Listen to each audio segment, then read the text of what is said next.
been fantastic to see the likes of Tane Norton, Jock Hobbs, and our All Black captain Reuben Thorne show up to see some real rugby. It's all good. The Toyota Bugger of the Week. Yes, we do love to be beside the seaside, but it was going to be no holiday for Mid-Canterbury.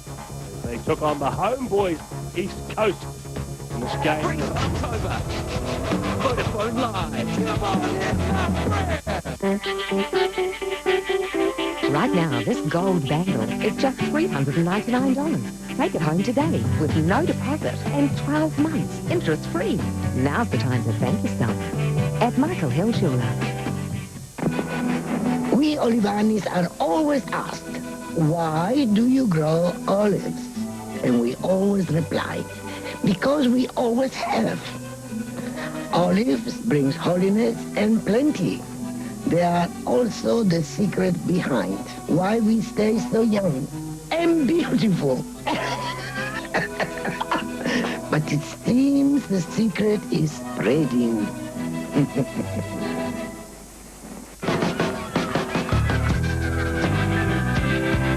From the perfect day, the perfect game, you need perfect pictures. But sometimes pictures come out too dark. When you develop with Kodak, you'll get pictures that are true to life. Remember, where you get your pictures developed matters. So check the sign, check the back. Be sure it's Kodak. Share the moment, share the life. We have New Zealand's largest range of used vehicles. They're signature class cars. Our team of teams put these vehicles through over 300 tests before they hit our yard. Then we give them an unlimited mileage warranty for 2 years. Plus a free 2-year, 30,000 kilometre scheduled service plan. So you're covered twice. But only if you buy before December 30. So you could drive from here in Alexandra to Albany to here in Hawera. 70 times, 80 times. And you're still covered. Still covered. It was one of New Zealand's worst aviation disasters. But why the military cover-up? And what was on board? It would take another 50 years to find out. Luton at 10 p.m. Sophia and Antonis have spent all day waiting in the airport to see if they can get on the last flight to Athens.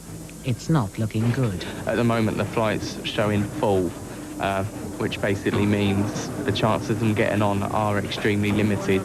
It's half-term. Lots of people are going home, lots of students wanting to go home. The chances of people not turning up are very unlikely, but we're going to do our best. If they don't make it, they could be stranded for days, and the couple have already spent their holiday money.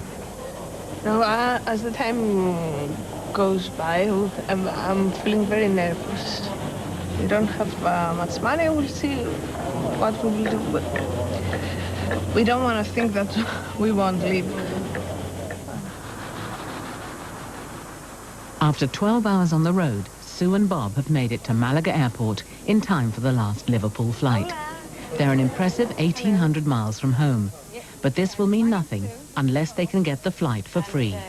We're doing a competition for a radio show, and basically I had to get as far away as possible and return again.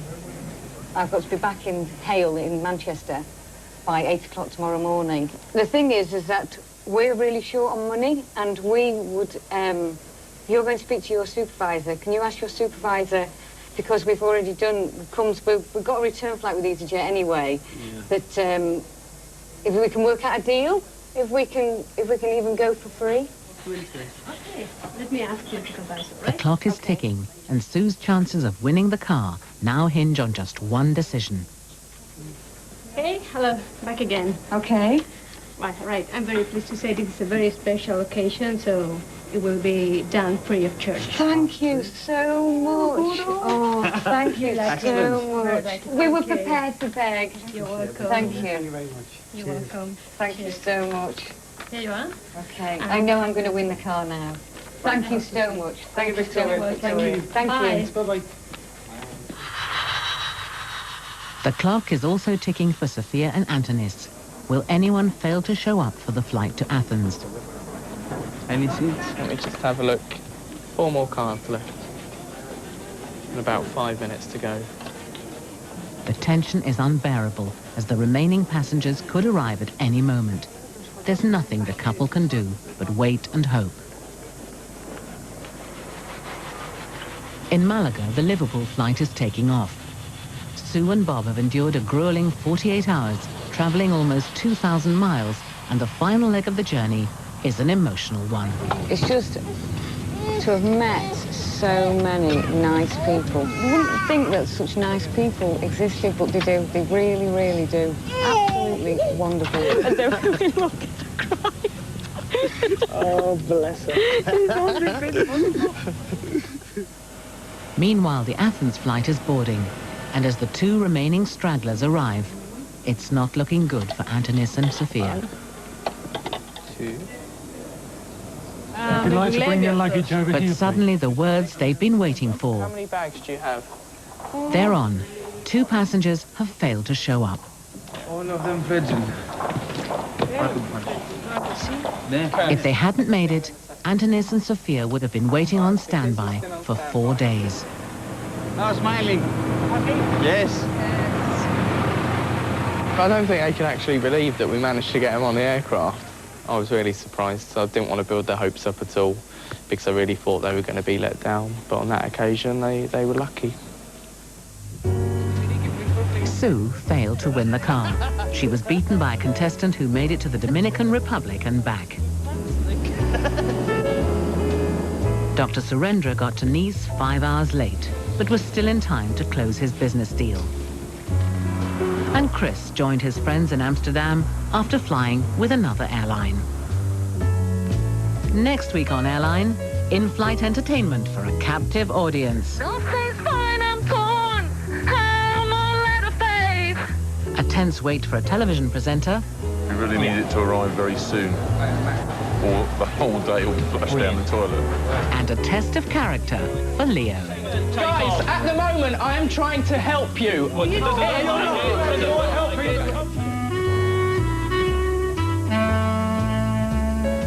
We're still in the air for Secret New Zealand's Whenuapai Expose. That's next. Then DNZ catches up with two of our top sportsmen. They're driven tonight at 8:35 on 1.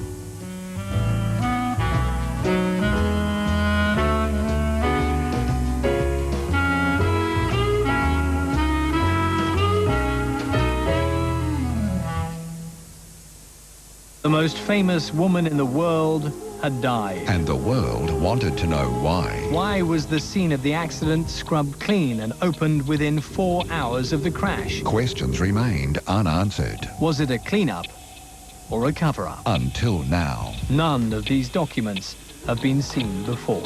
It took over 1 hour and 10 minutes for Diana to reach the hospital, a distance of 3 miles.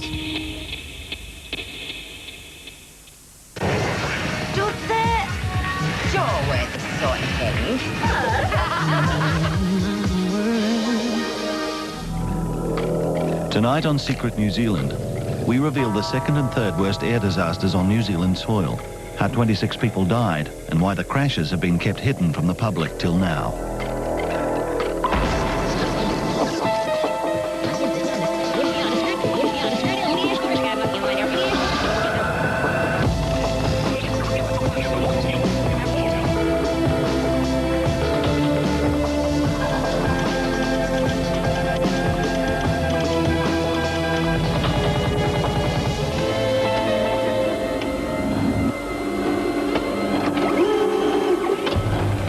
As plane crashes go, it was pretty horrific. Residents halfway across Auckland heard the massive boom as the B-17 bomber crashed into farmland near Whenuapai. 11 died. A year later, another crash, again near Whenuapai. The crash scene was a mangrove swamp, and this time, 15 dead. But despite being amongst our worst aviation disasters, both crashes have remained a secret. They never made the papers. And eyewitnesses were simply told to forget everything they saw. Tonight, the results of our investigation into the Whenuapai crashes. The secret weapon on board one flight, the secret human cargo on board the other. June 1942. Engineers are working frantically to repair a US Air Force B-17 bomber on a covert mission. The plane has limped into Whenuapai military base with engine problems. It's the first time one of these massive bombers, nicknamed the Flying Fortress, has made it to Auckland. With New Zealand under the threat of a Japanese invasion, there is considerable intrigue about its top-secret mission. Its passengers are high-ranking Air Force personnel from the United States and France. 4 days after its arrival, it's ready to leave.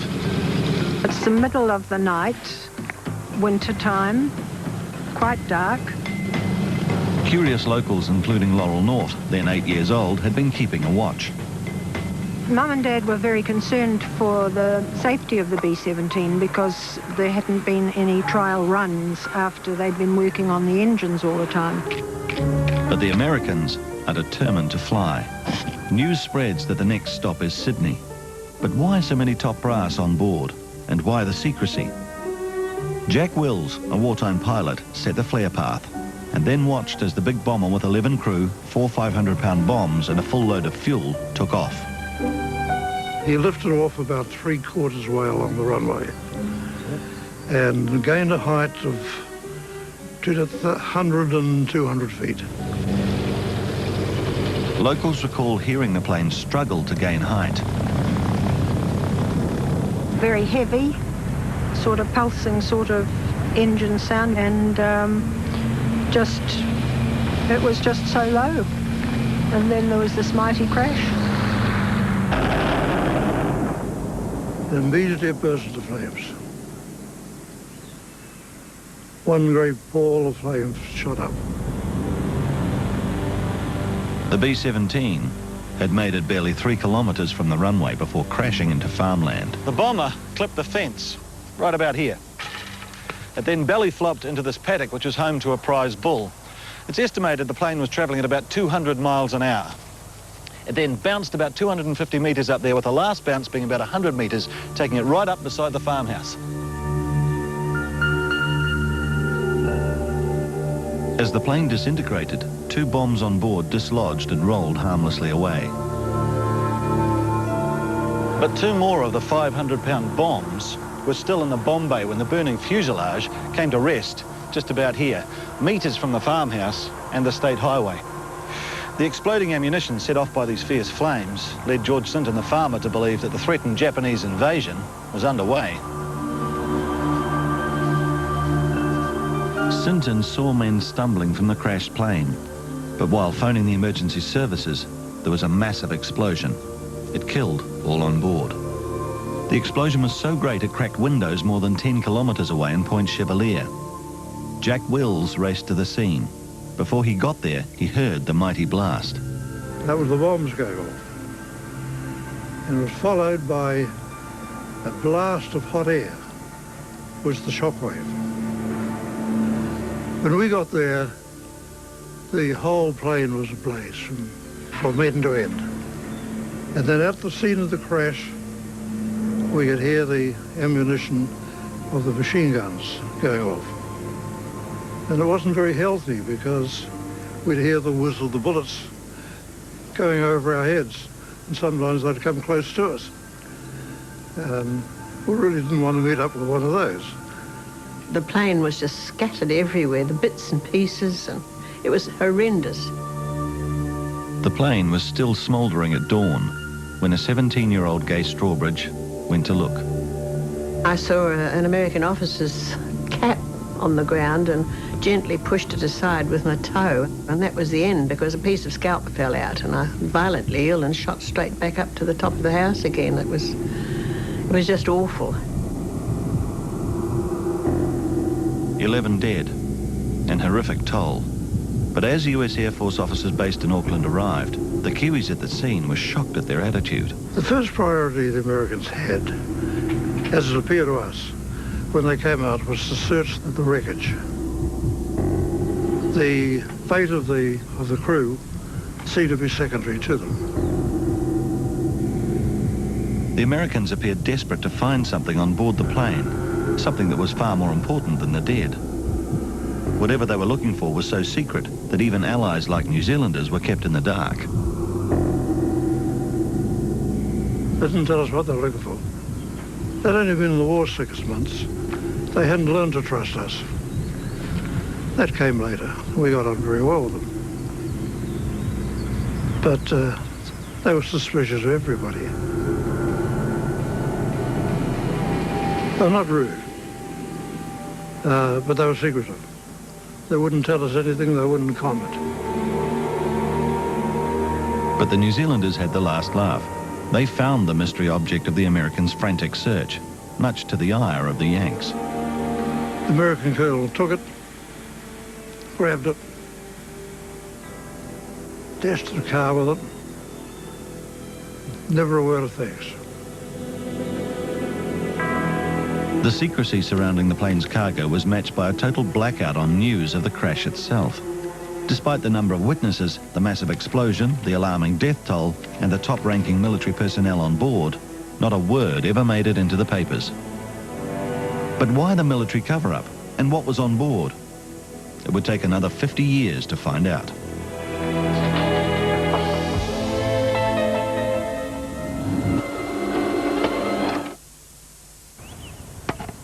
Saving energy is always a good way to reduce your power bill and help protect the environment by making better use of New Zealand's energy resources. Prepare for frosts again. There's a fine but rather chilly morning for much of the South Island. The west coast has some cloud and it's thick enough to bring some drizzle around the fjords. The northerly will be quite strong south of Doubtful Sound too, and this is pretty much the pattern for the day. In the north, another chilly and frosty start, easing into a fine morning with a lot of sunshine and just light winds. There should be some cloud from Taranaki round to the Kapiti coast and also up here in eastern parts of Northland. A little more cloud should spread into western parts of Auckland and Northland at night.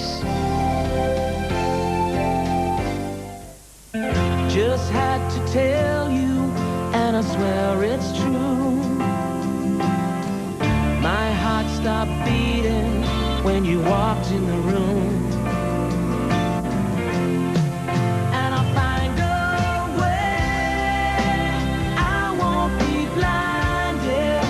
There's no peace of mind till I get back to you. Yes, I'll find a way.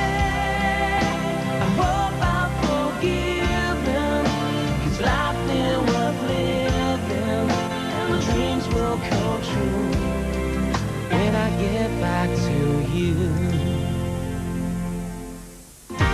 An international star is born. Hayley Westenra with her #1 album, Pure. Discover the divine new album by Hayley Westenra, Pure, in stores now. Streams of stars in air.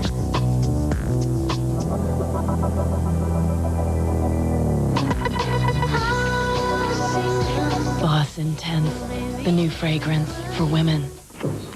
Wow, somebody's letting go today. It's okay. I had Subway for lunch. Subway, delicious low-fat sandwiches, so you can feel good about being good and okay about being bad.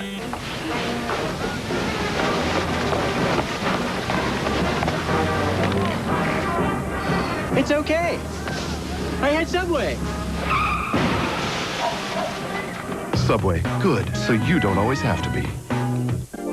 With seasonal allergies like hay fever, it's easy to lose your sense of proportion. You can treat the symptoms you can see, like sneezing, a runny nose, and puffy eyes. But what about that groggy, blocked-up feeling in your head? Flixinase 24-hour goes further than antihistamine tablets, tackling the symptoms you can see, and with a little time, clears your head as well. Flixinase 24-hour, cutting hay fever down to size. Some more ways to save money at Countdown. 3-litre Thexton's drink range, $1.99 each. 150 to 250 gram Griffin's chocolate chippies or Shrewsbury biscuits, $1.49 each. See, saving money's easy at Countdown because you can count on us to keep prices down. If you don't use Advantage, scratch your ears. If you don't use Advantage, scratch your ear. For a month that works with ease, #1 for killing fleas. Ask my doctor for Advantage for me, please. When every day brings a new turn of events, turn to the source that more New Zealanders choose to get their news from than any other. One News, New Zealand's news leader.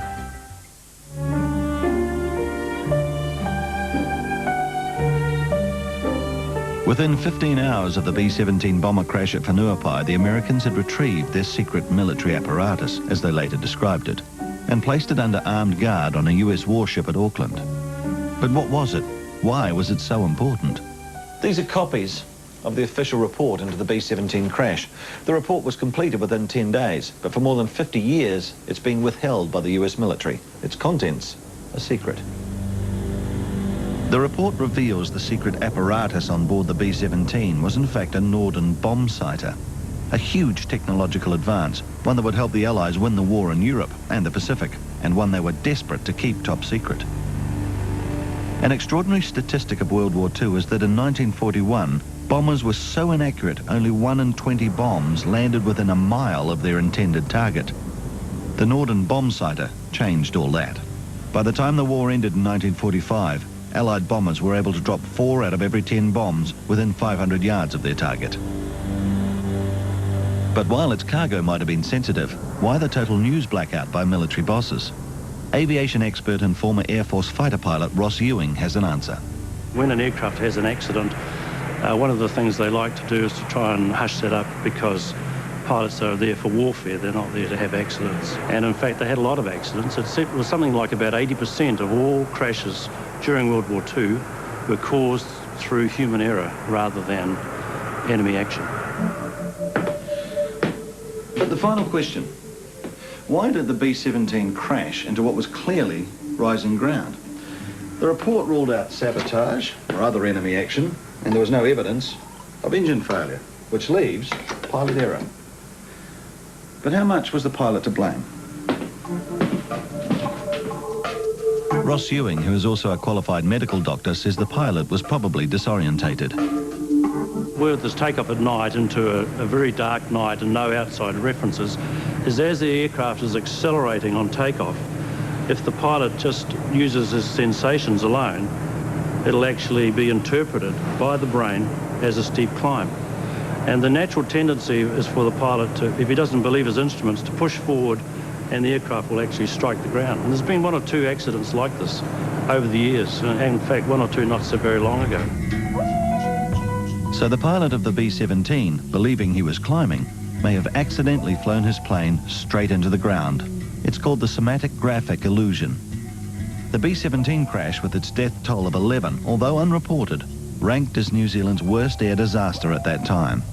It is still the 3rd worst air disaster on New Zealand soil. As appalling as the B-17 crash was, worse was to come. A year later, a second major air disaster at Whenuapai. Again, the crash was kept secret, and the death toll was 15. Amongst them, small children.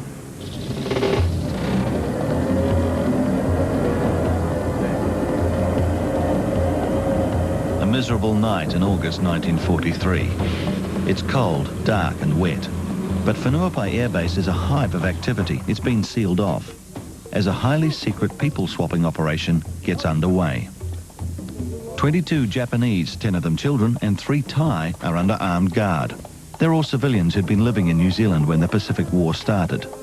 Since the Japanese attack on Pearl Harbor, the men have been held in a detention camp, the women and children in a South Auckland house under police guard. The prisoners have not been told what's happening, but they're to be exchanged for Allied civilians held by the Japanese. 8 o'clock at night, the phone rang and said we have a special trip to go out at midnight. John Wisder was the plane's co-pilot. Back in 1943, he was flying a Liberator bomber, shuttling American fighter pilots between Auckland and the frontline airstrips on Guadalcanal.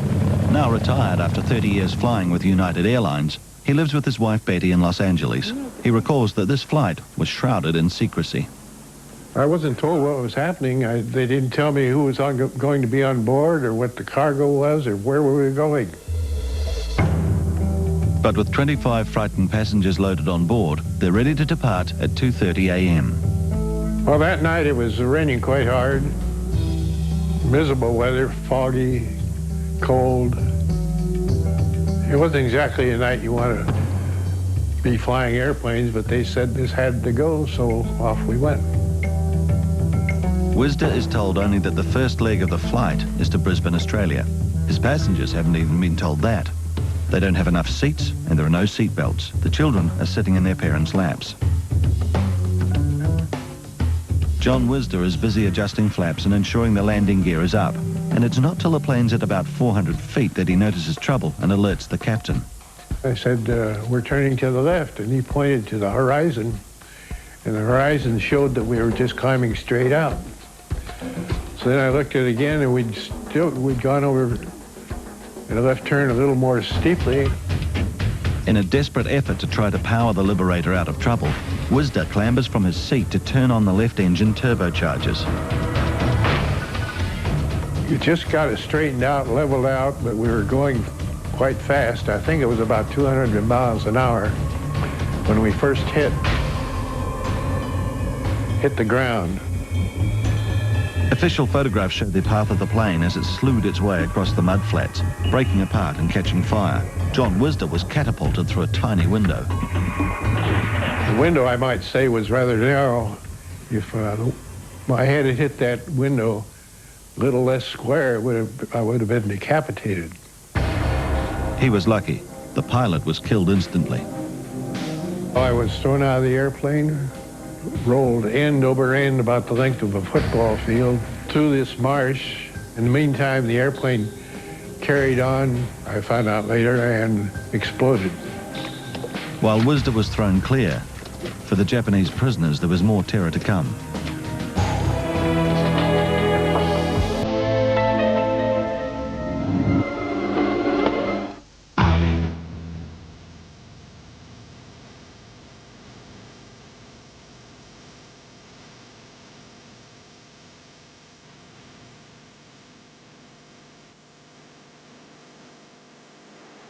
The wait for the biggest sporting event in 2003 is almost over. Bring on the Rugby World Cup. There is only one. And it's only on one. Every day your skin is exposed to pollution and stress. That's why new Sanex Dermo Purifying Shower Gel cleanses and purifies your skin. Used daily, Sanex helps keep skin healthy. There's one home loan that's pre-approved. So you can move into your new home faster. There's no fees. And it's totally flexible. So if your lifestyle changes,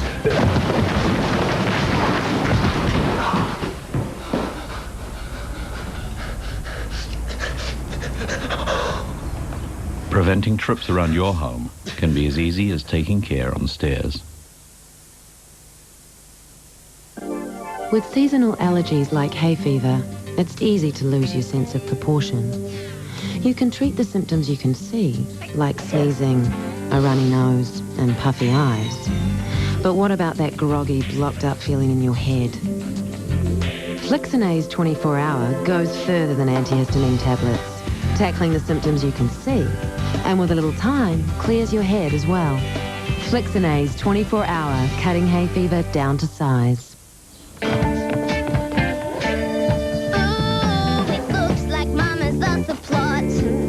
What's this cereal she's gonna got? You know it's pretty yummy, am I right? Yeah, she's right. Now we run it day and night. Don't you know that sultanas from the grapevine? They make sultana brand taste so fine. Sultanas from the grapevine. New Kerry Crush is a range of mouth-watering juices, just bursting with the tastiest summer fruits, creating a blend that's simply overflowing with flavour. New from Kerry Juice Co., bringing out the best in juice. Panadeine, with its combination of paracetamol and codeine, has the power to attack pain fast, like headache and backache. If pain strikes, hit back hard with Panadeine. Strong pain, powerful Panadeine.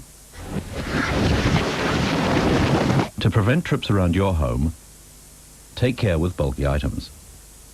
Keep stairs clear and ensure stairs are well lit. Auckland Glass.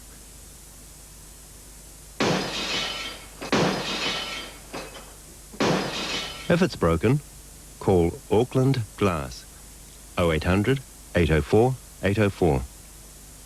Some more ways to save money at Countdown. 5 kilogram basics flour, $3.99 a bag. 560 to 575 gram signature range tomato sauce refills, $1.59 each. See, saving money's easy at Countdown because you can count on us to keep prices down. Phil's a great guy. Michael's a great guy.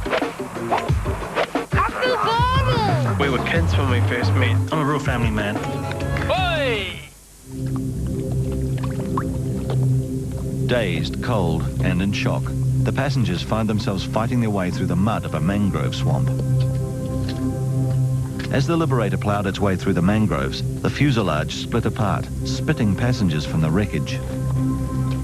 One of them, Isao Sariye, later tells the official inquiry that he was sitting with his wife Kuni, with their 2 daughters on their knees. He remembers little of the crash, just that the plane suddenly dropped just before the impact. Both his daughters were killed. John Wisder hurled through the cockpit window is 200 meters forward of the wreckage. His body has been whipped by the mangrove shoots and is deeply cut. I was holding myself near this tire in order to keep warm. My right hand was on fire. My right shoulder was dislocated.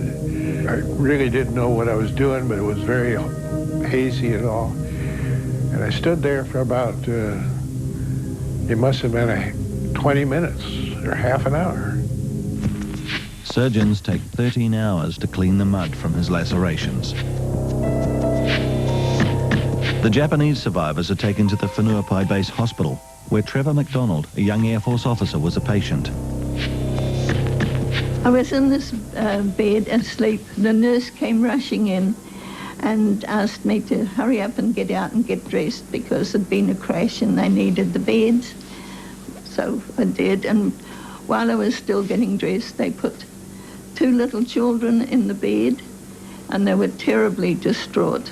And they were very small children, and they were covered in mud and blood and crying.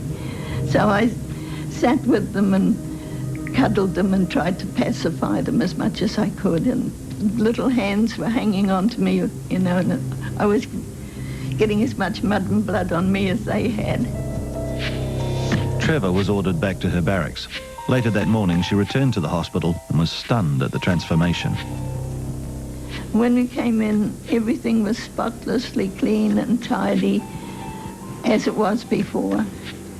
And you could see nothing except that when I looked on the windowsill, there was a lady's gold watch that had been forgotten. And I drew the nurse's attention to it, and she scooped it up and took it out. And we were told to forget everything that we'd seen and knew. And so I have for 60 years. The 15 dead are dealt with just as efficiently. Waikomiti Cemetery staff were told to fire up the crematorium and to be ready for the bodies as soon as it was dark. Mac and me helped carry the bodies in, and we opened the furnace and we pushed them in to be burnt. George Shirtcliffe helped dispose of the bodies. Mac done the bodies and I done the parts. Mac told me that it was hush-hush and not to tell anybody, and I have never told anybody until now. So why the secrecy? Well, these restricted documents from the US military tell why. There was concern the crash had been the result of sabotage. Anti-Japanese sentiment was running high. At the time, the war in the Pacific was far from won. There was hatred on both sides as horrific battles were being waged. Maybe a New Zealander wanted the plane to crash, or maybe the Japanese on board had managed to tamper with equipment.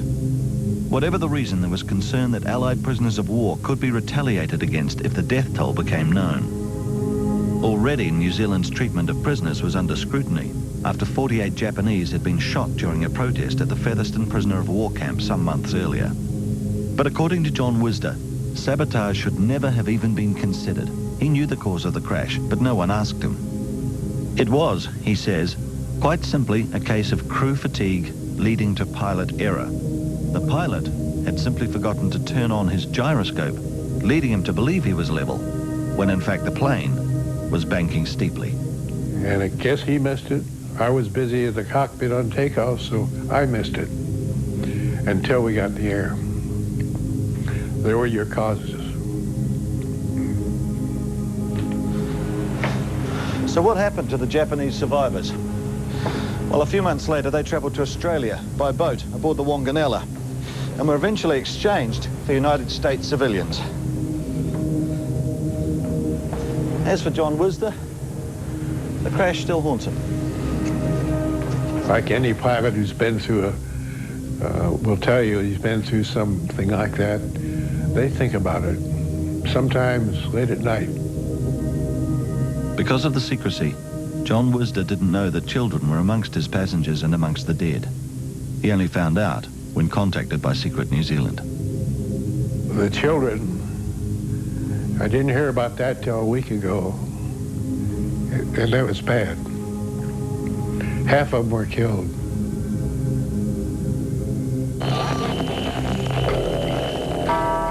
Next week, 2 quirky conspiracy stories from the Secret New Zealand files.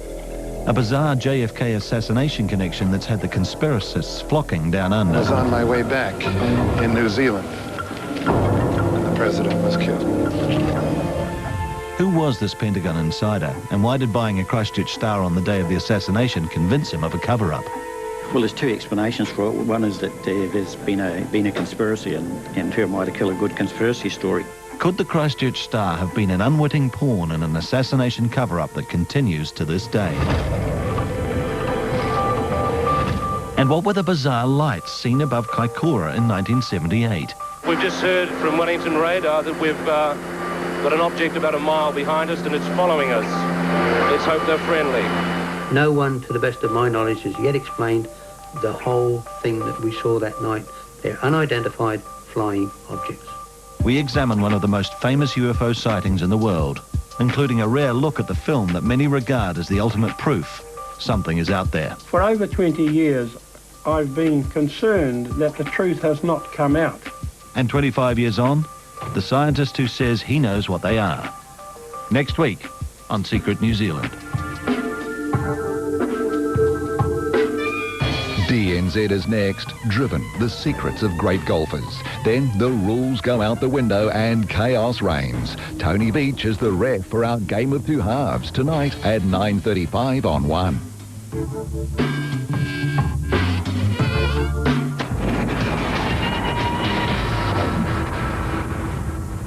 This program was made with funding from New Zealand On Air.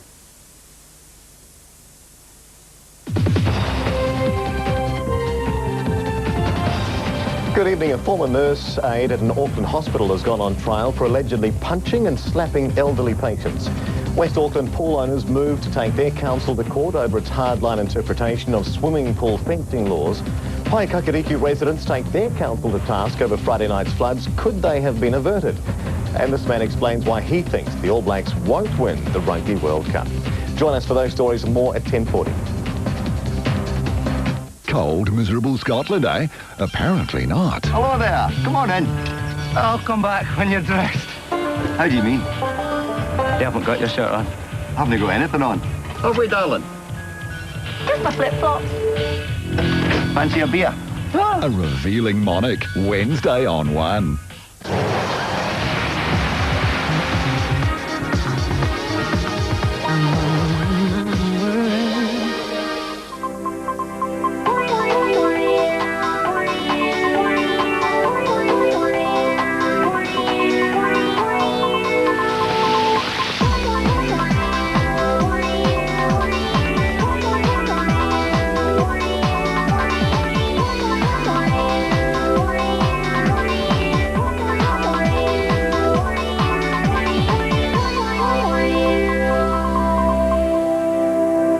Good evening and welcome to DNZ. Golf is one of the oldest and one of the richest professional sports in the world, and New Zealand's enjoyed more than its fair share of international success. Leading this charge are Māori golfers Michael Campbell and Philip Tautorangi, New Zealand's top 2 players.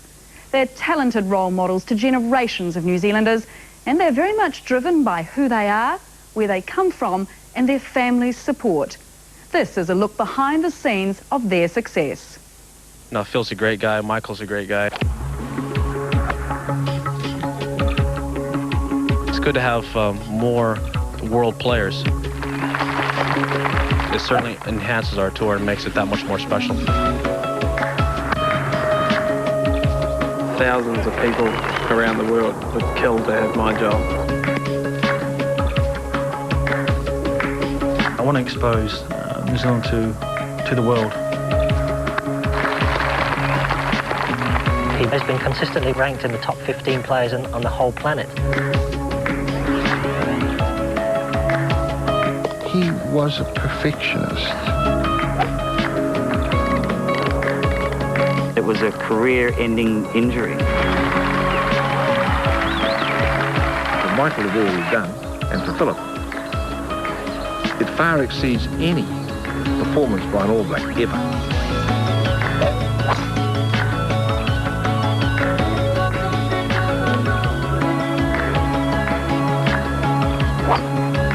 You know, your national open, wherever you come from, means a lot to you. And so to play well and to win, you know, if I don't do it this week, I'll look to try and do it next year or the year after. I always feel great coming back home and playing here because, you know, I play here once a year and play in front of my home crowd and the fans and all that. So it's going to be fun. And first on the tee from New Zealand, please welcome Michael Campbell. To have Michael Campbell, a former champion, and Phil Tatarangi in the field, someone who would dearly love to win the championship, is tremendous. Their role in New Zealand golf now goes back to the 80s when they were just boys competing against each other in our junior events, our grassroots events, which are an important part of our yearly program. Phil Tatarangi. And then to see them become young men and play in our senior amateur teams and win the Eisenhower Trophy, which sort of still gives me goosebumps, which I've got now. And 11 years later, here they are, they're back and they're playing in our championship again. And they're the two highest ranked golfers in the world in the tournament, which is wonderful. It all started back in 1969, 23rd of February. I was born in Hawera and then moved down to Wellington because my dad got a job transfer, Porirua. Literally about 2-minute bike ride. There's a golf course down the road, you see. That's how my dad got started playing golf, because he made friends with next door neighbours. They played golf because there's a golf course nearby. Didn't really like it at all. He used to drag me along and take me to the golf courses and caddy for him in the wind and the rain. I'm thinking, God, Dad, play some other game, would you? This is horrible. I didn't like it at all. I remember picking up his golf clubs. He's left-handed, and had a few swings. I didn't like it at all. I just thought, no, it's not for me at all. I'd get him out of bed and try and sort of coax him into pulling my trundler for me, and he'd do that. But I had to sort of fork out, of course. And normally, as he'd tell you, it'd be a Coke and a bottle of Coke and a pie. Born in Middlemore. We lived in Auckland until I was about 2. Mum and Dad got a job teaching in country school Whenuapai, right down on the bottom of the Kawhia Harbour. Couldn't get more remote.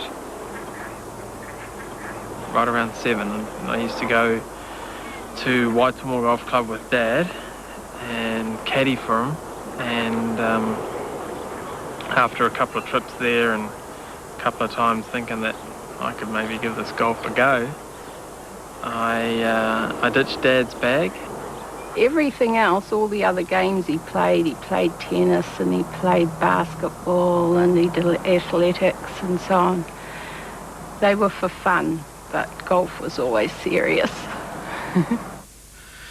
Dad used to have this mechanism where you anchor one part of this, as long as a golf ball with a long string, and you anchor it into the ground. You used to whack it. It springs back at you. Says you're walking everywhere. And I remember whacking this ball, and Mum used to get really mad because I used to take all these divots out everywhere, big, huge, chunky, deep divots, and all this grass flying everywhere, and the back lawn was a mess. But I think my parents could see the enthusiasm, so they didn't really mind. You had to go left-hander with my clubs for a start off, and sort of, you know, he was taking divots and a couple of inches deep sort of thing, so he sort of we turned him around and we bought him his first set of clubs. When I showed a little bit of interest, 3 old ladies from the Waitomwa Golf Club used to take me out and play 9 holes, and they'd teach me the etiquette and the rules. And he played on Sunday afternoon with the ladies because the men weren't really that interested in such a small boy. But the ladies didn't mind playing on Sunday afternoon with him. There was Jess Snowden and Dylan Hattett, myself. He got the very best training on getting himself around a golf course. Those ladies wouldn't let him get away with anything. No misbehaviour.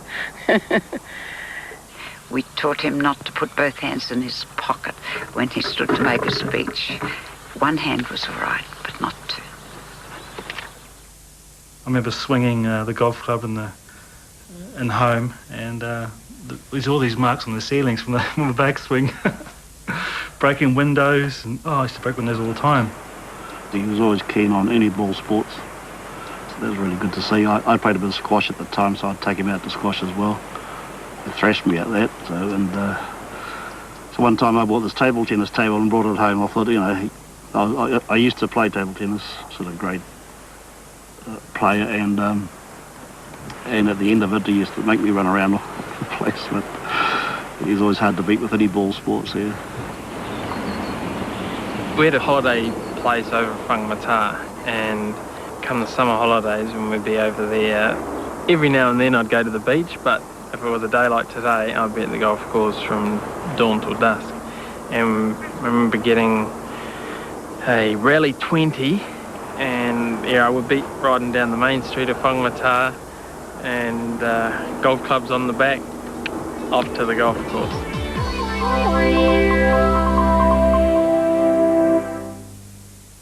I got Janie and she's brought back the Bristol. Matua needs a job. His name is an Olsen. I could make out 6. 4. 5. Pooh's and... Yeah, Pooh's and... He's got the big girl from Wellington. A game of 2 halves tonight on One. Every day your skin is exposed to pollution and stress. That's why new Sanex Dermo Purifying Shower Gel cleanses and purifies your skin. Use daily. Sanex helps keep skin healthy. I don't like him on my seat. That's the only way. Like I swear, I was sitting next to the room and I really can't.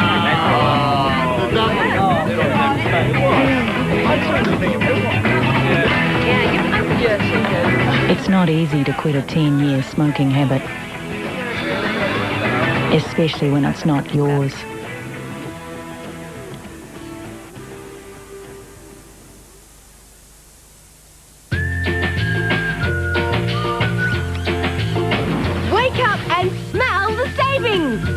To celebrate the arrival of daylight saving, we'll save you heaps on calls you make during daylight hours.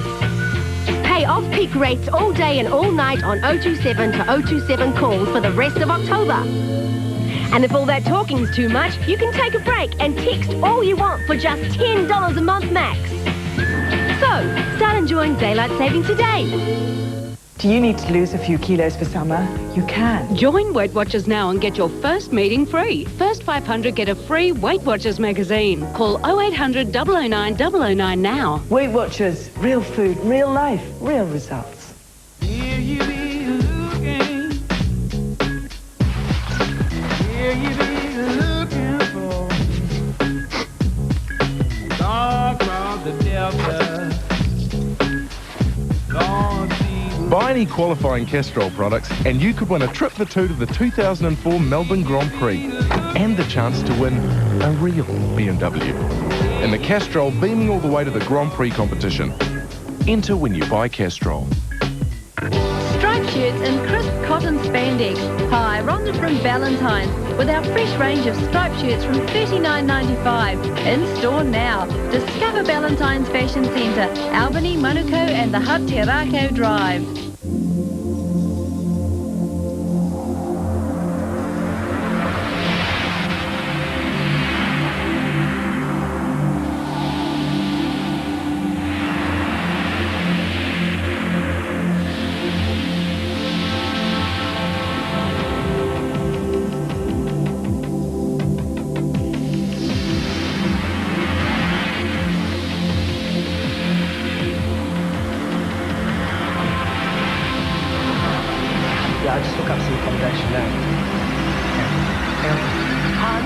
That email's here. Yes, sorry, Chris.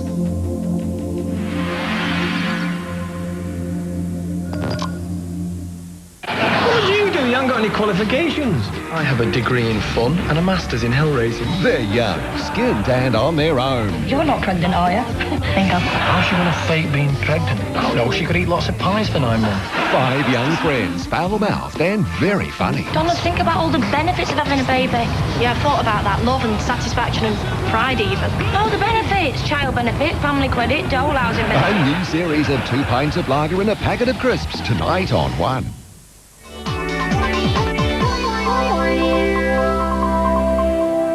When I was 12 years old, my first handicap was 33.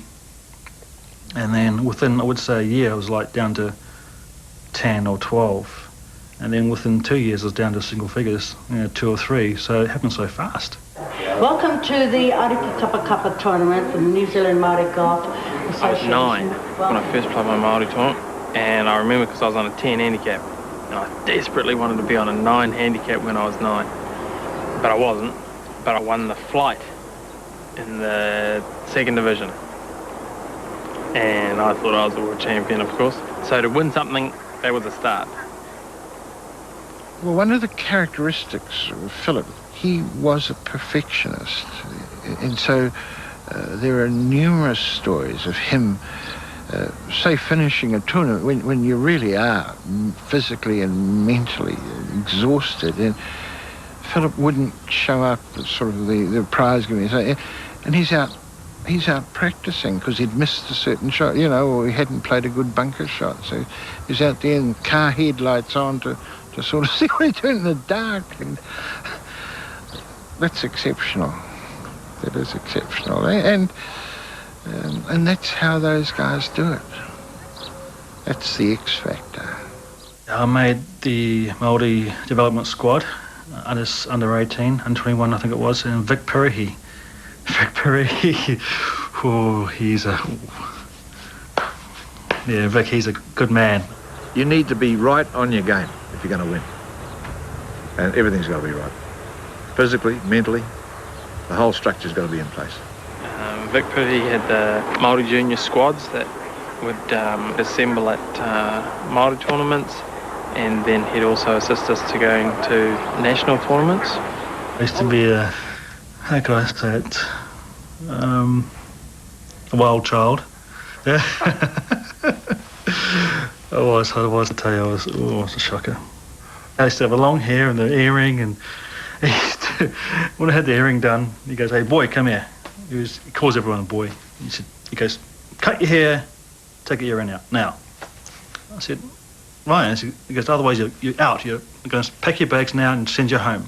Well, people aren't going to pay you money unless you look good.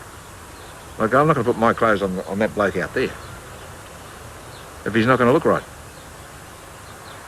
The days of the long hair and the earrings and the studs and the nose, they're gone.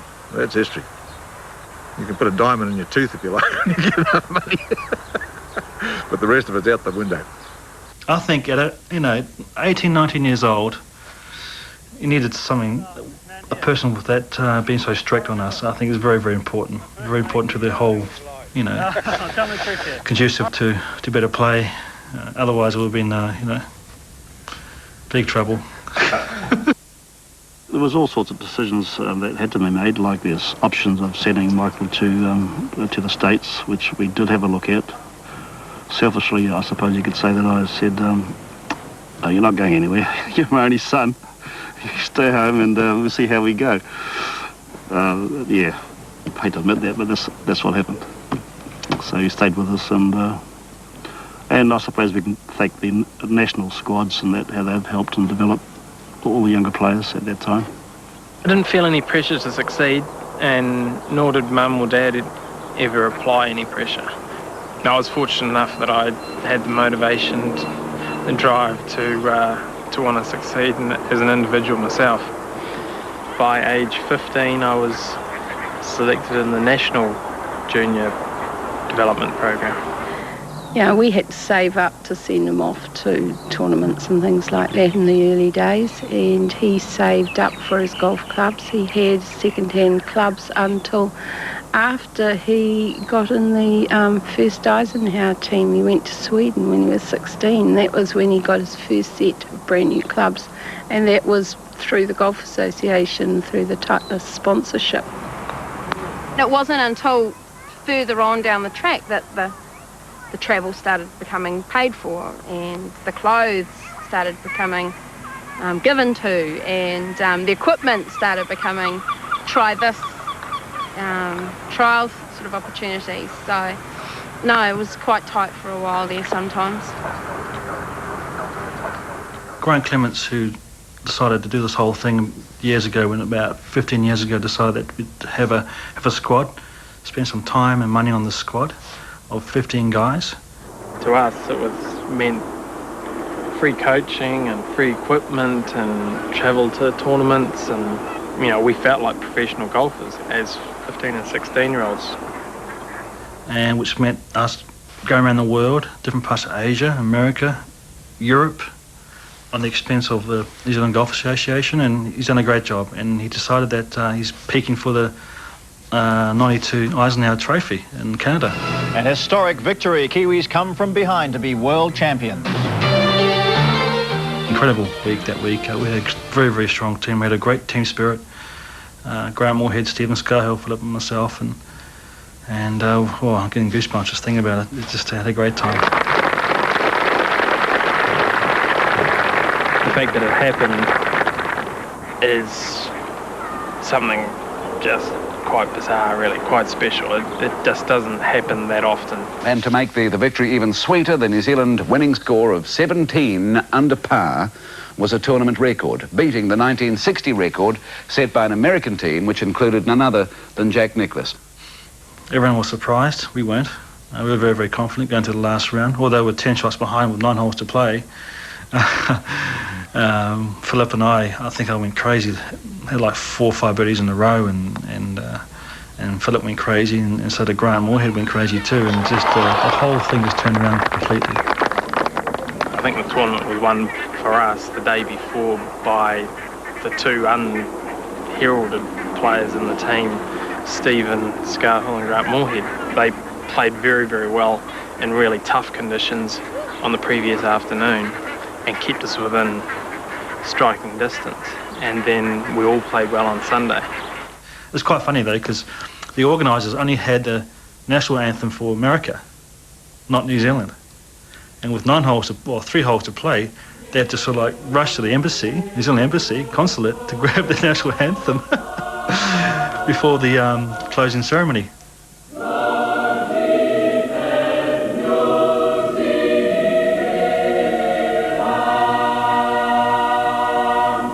After we won the Eisenhower Trophy, I decided to move on to professional ranks, and I won the Australian Amateur Championship, which means that I was zinked for the Australian PGA Tour. My first tournament I played in was in Melbourne, and I came 7th. And I remember receiving my first cheque, and I think it was like for something like $7,000. I thought, wow, I'm the richest Maori in New Zealand. I couldn't believe it, $7,000. Because I used to work before, I used to work for Telecom. And I used to get paid like $23,000 a year. And so I made, a third of my salary in 4 days. So I was like, wow, this is incredible. So I had a bit of confidence up, so I went to the next week and played in Perth and came 2nd. This is a lot better than playing for toasters or microwaves anyway. So I won like $36,000. I'm thinking, wow, I can buy the South Island now. Just kidding, guys, just kidding. I still felt that I was not mature enough to play the game for a living. I felt my game was pretty close, but I personally felt like I needed to do a little bit of growing up and need to experience the lifestyle a little bit more. He wanted to win a New Zealand Amateur before he turned professional, which he did the following year in Namutu in New Plymouth. Tatarangi was expected to win today, and he was never in trouble during the match. Tatarangi's impeccable touch around the greens ensured he would win his first and only national amateur title. And then after that he wanted to become a professional, and he wanted to play where the best were playing. He felt that the chance to play where the best were was also the best learning ground.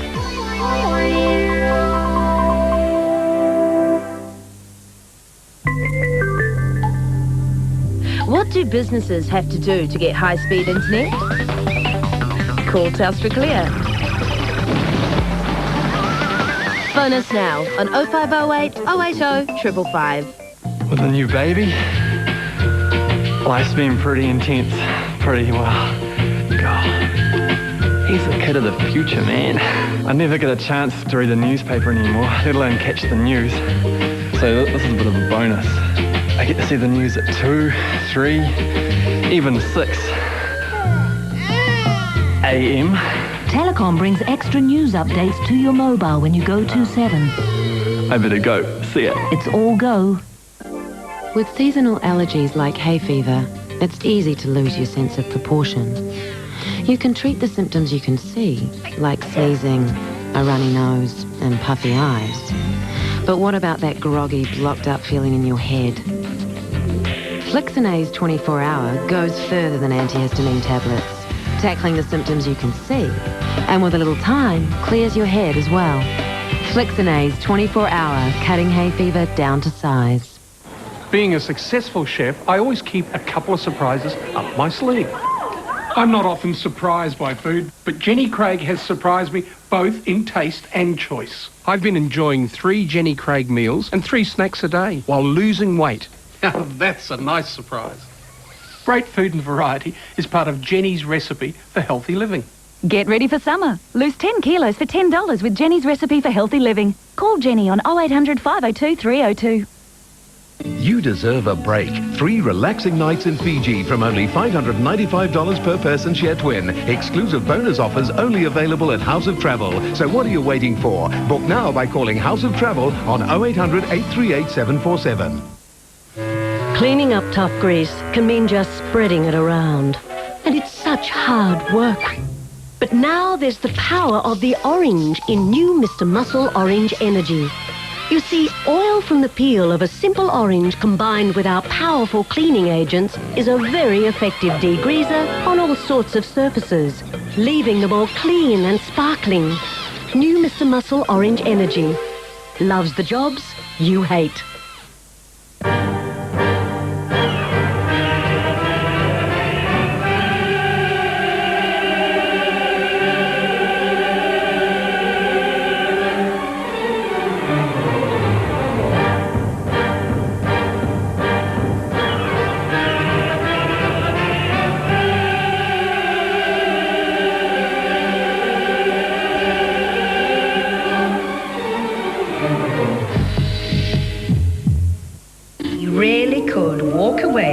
With £19 million.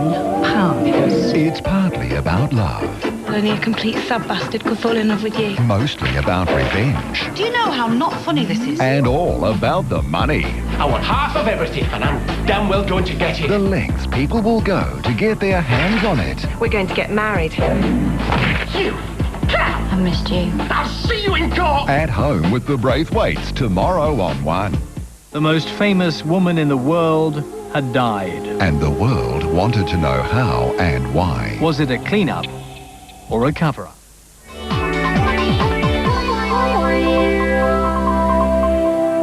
I felt like I was good enough to turn professional, but I needed to find somewhere to play.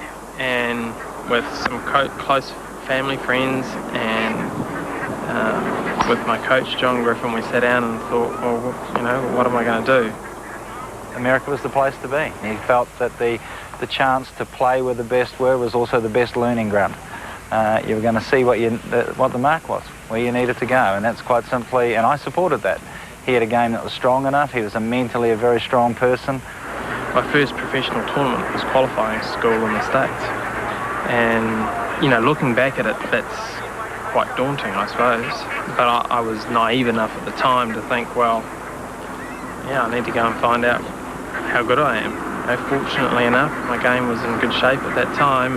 and I managed to get through the 3 stages and get my PGA Tour card the first crack. A couple of months later, here I am on the range, Pebble Beach, riding amongst them with Ray Floyd there, Tom Kite there, Tom Watson there, Phil Totering there, Jack Nicklaus there, and Greg Norman there. And I remember looking at a mate of mine and saying, "Isn't this awesome? Isn't this unbelievable?" I thought, winning the Eisenhower last year and the over in Vancouver, World Champs was a pretty good feeling, but this is just as good, if not better. So I've gone from, 7th, 2nd, 30th or 40th, and then win. And I'm thinking, wow, this is just, I couldn't believe it really, because I want to just go out there and play and just, I was very, very nervous because this is my livelihood now. I had no other way of generating money just through making the cut. All I want to do is make the cut and just make, decent living and see what happens. And then boom, after 4 or 5 starts, I've won. Well done, Michael. Michael Campbell takes out the Cannon Challenge and a new star in Australasian golf is born. 2-year exemption. And all of a sudden I was the Rookie of the Year and all these people were like trying to grab me. I'm going, hey, I can't handle this. I'm a little Māori boy from Te Tahi Bay. I can't handle all this attention. Interviews on radio, TV, magazines. From just 5 pro starts, Campbell has earned almost $120,000. I got too cocky, I think, and it really, really cost me during the rest of the year because I felt a bit of a lull around mid-93 where I missed every cut. I think it was just through, I think, succeeding too quickly. Just a straight uphill putt, firm for bogey. Oh! IMG, my manager, decided to fly me over to Europe and organise a few tournaments there to play on the European tour. I think I'd gone to a certain, you could say, bad crowd, bad routine. I didn't practice at all. Just went to the pub and had a few beers and just went home again, didn't practice. And I don't know why, I just went into this downward motion and I lost my whole direction in life. I didn't need any encouragement to practice. I enjoyed practicing. I enjoyed the challenge of trying to get better, to try and reach my potential.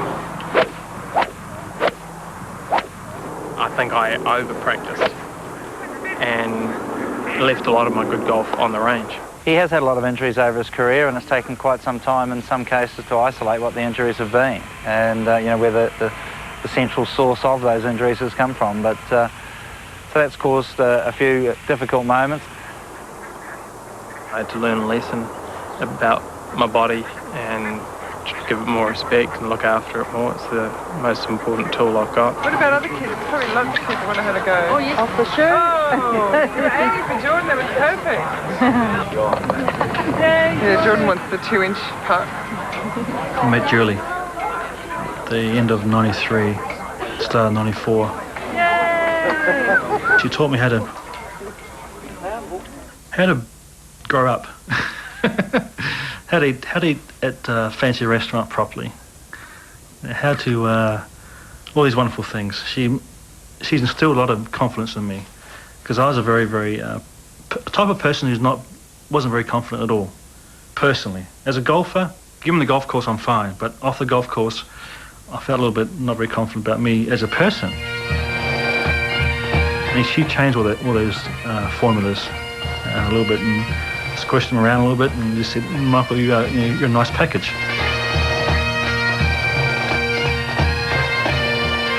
We went back to New Zealand shortly after we married, and they had the typical, sit around the table and someone gets out the guitar and I had to sing. I said, look, if I sing, you don't want me as part of this family. I cannot sing. So I just hummed and had another drink to try and get the courage to sing. It's wonderful. I've never been under such a big umbrella of comfort and safe. And she gave a lot of confidence in me as a person, which meant it helped me on my golf game as well. And there's a huge difference there from my results, show that too. Ever since I've met Julie, went through the roof. his wife is a very underestimated part of what happens. You know, she really encourages him and pushes him along, and a real team, as it were, even though they get separated quite a lot. And I think if Michael didn't have Judah, I don't think he would be where he is right now.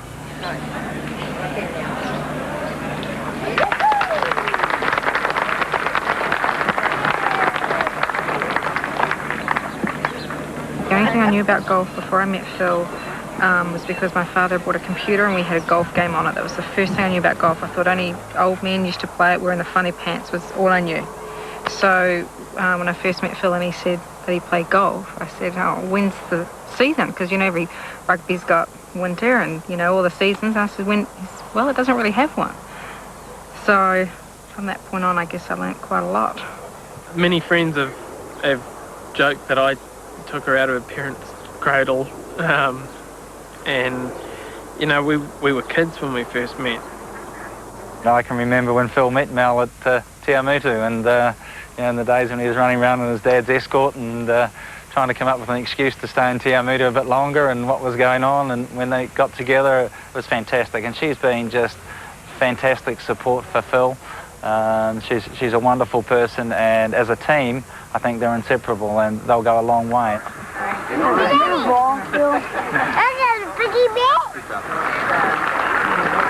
know, we're fortunate enough that we've stuck together this long. I touch wood, and that we'll be together for a lot longer. But we've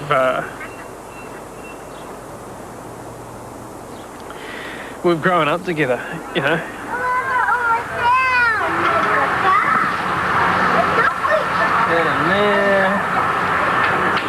Not only have we experienced a lot in this lifestyle, you know, for the last 9 or 10 years, travelling together and leading this sort of lifestyle that we do, but the years before that, and as we keep on joking to the last few years, pre-K, pre-Kahu, you know, we've got to do a lot together around the world and experience a lot.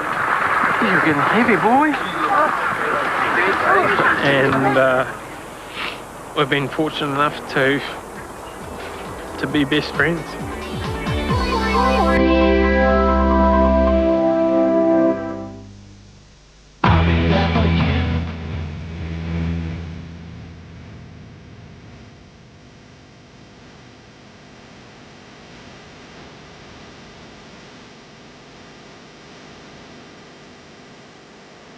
The wait for the biggest sporting event in 2003 is almost over. Bring on the Rugby World Cup. There is only one. And it's only on one. Panadine, with its combination of paracetamol and codeine, has the power to attack pain fast, like period pain and migraine headache. If pain strikes, hit back hard with Panadine. Strong pain, powerful Panadine. Do you need to lose a few kilos for summer? You can. Join Weight Watchers now and get your first meeting free. First 500 get a free Weight Watchers magazine. Call 0800 009 009 now. Weight Watchers, real food, real life, real results.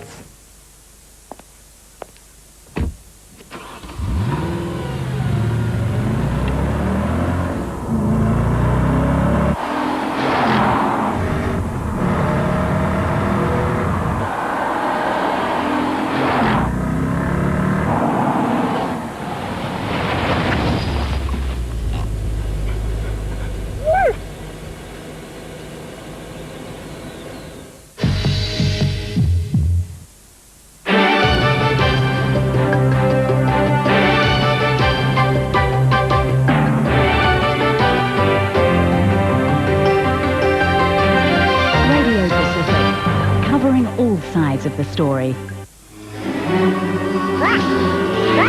A surefire weapon in the fight against germs. New Duck Power Cling Gel. The thick formula clings longer, giving your toilet a more thorough clean.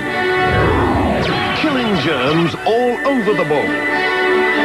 For germ-killing power and a better clean. Duck Power Cling Gel. Clings longer, cleans better. If your home gets baking hot in summer, you can safely let fresh breeze in with an amply meshed security door from Home Plus. Be cool and secure this summer with Home Plus and have the best deal in town. Home Plus. Harvey's, New Zealand's favourite fabric store, brings prices down to earth with hundreds of massive spring markdowns in store now. Shadow ready-mades are marked down by 20%. Jasmine continuous net from just $2.75 a metre. Boulevard thermal fabric 20% off. Save 10% on our popular Dawson upholstery fabrics. And Harvey's thermal coated Roman blinds from just $44.95 each. Harvey's massive spring markdowns, bringing prices down to earth. Hurry while stocks last. New Zealand's favourite fabric store. Today on Better Health, smoking. A tough habit to beat. How to break the addiction without going cold turkey. Well, here's the good news. Nicoblock, a natural solution for all smokers, trapping up to 99% of tar and nicotine in the filter before you inhale. A scientifically tested program using the gradual reduction method. Quit at your own pace. Nicoblock, available from your local pharmacy. Nicoblock, the smart choice for better health. I thought rugby was all about team spirit, camaraderie. This is your town. Everyone looks up to you. You can't let them down. And you can't let yourself down. Skin and Bone, the world premiere, soon.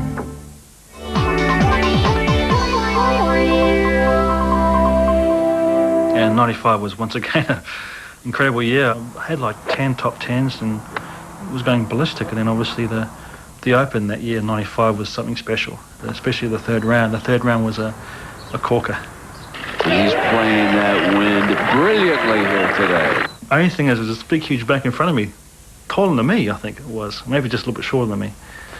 So here I am faced with this impossible shot. I said to my caddy, Max Cunningham at the time, I said, Max, what do I do? He goes, I don't know, you're the player.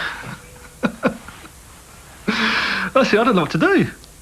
He goes, look, I said, just hit it. I said, okay, so I'm in there. I'm trying to get my grip and my club face more open. I'm trying to do this and do that. I'm thinking, this is impossible. So, just hit it. Just hit it, Michael. Just close your eyes and hit it.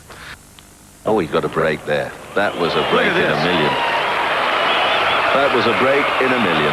So I remember hitting the shot, and fair enough, it just skipped the bank and down to a foot away, and I looked up to the sky and said to the golfing gods, thank you very much.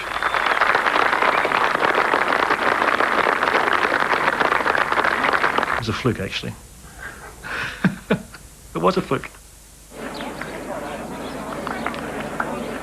Going from 30th placing after 2 rounds to leading the British Open. To put into perspective the greatness of what he has done, of the 73 players that have completed their third round, the average score is 73.8. Michael Campbell fires a 65. I was this new golden boy, this person that had no idea where I was from. And all these questions were fired at me saying, so are you Pakistani, Indian, or what are you? Are you, I'm a Māori. And they go, what's that? What is that? And tried to spell it for them, and oh, it was so funny. What a grand championship for him. Just laughing about it now. Michael Campbell. Remember his name. He appears to have a grand future in this sport. You can't go to any psychologist for that experience I got from that last round, because I learned so much about me and about the golf and about how things work during that last round. And I came third. Had my chances to win the Open, but I'm sure there'll be more chances coming. To be honest, I don't think he was ready then, and he wasn't really mentally tough enough to cope with that. And he will admit that, and the reason for that is because he was just thrust out into the media spotlight, and I suppose in many ways that did him a lot of good to cope with situations today. This was the putt that saw Philip Tatarangi take the Tri-City Open by 6 shots with a total tally 21 under par. The golf side of it is fantastic. It's, there's thousands of people around the world would kill to have my job, and every now and then I've got to remind myself of that. It's not a right to have the talent that I have to be able to play golf for a living.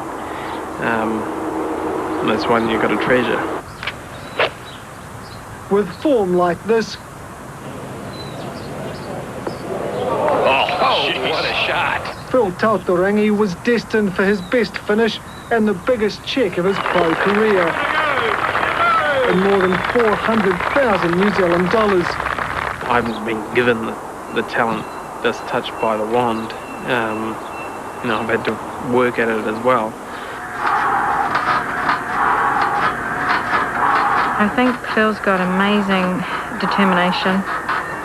If he sets his mind to something, he's gonna achieve it. And I don't think it had to be golf. I think golf was his passion. He can do a lot of things very well, and he's got a lot of natural talent, but he's also got the desire and the dedication, and he'll work the hours.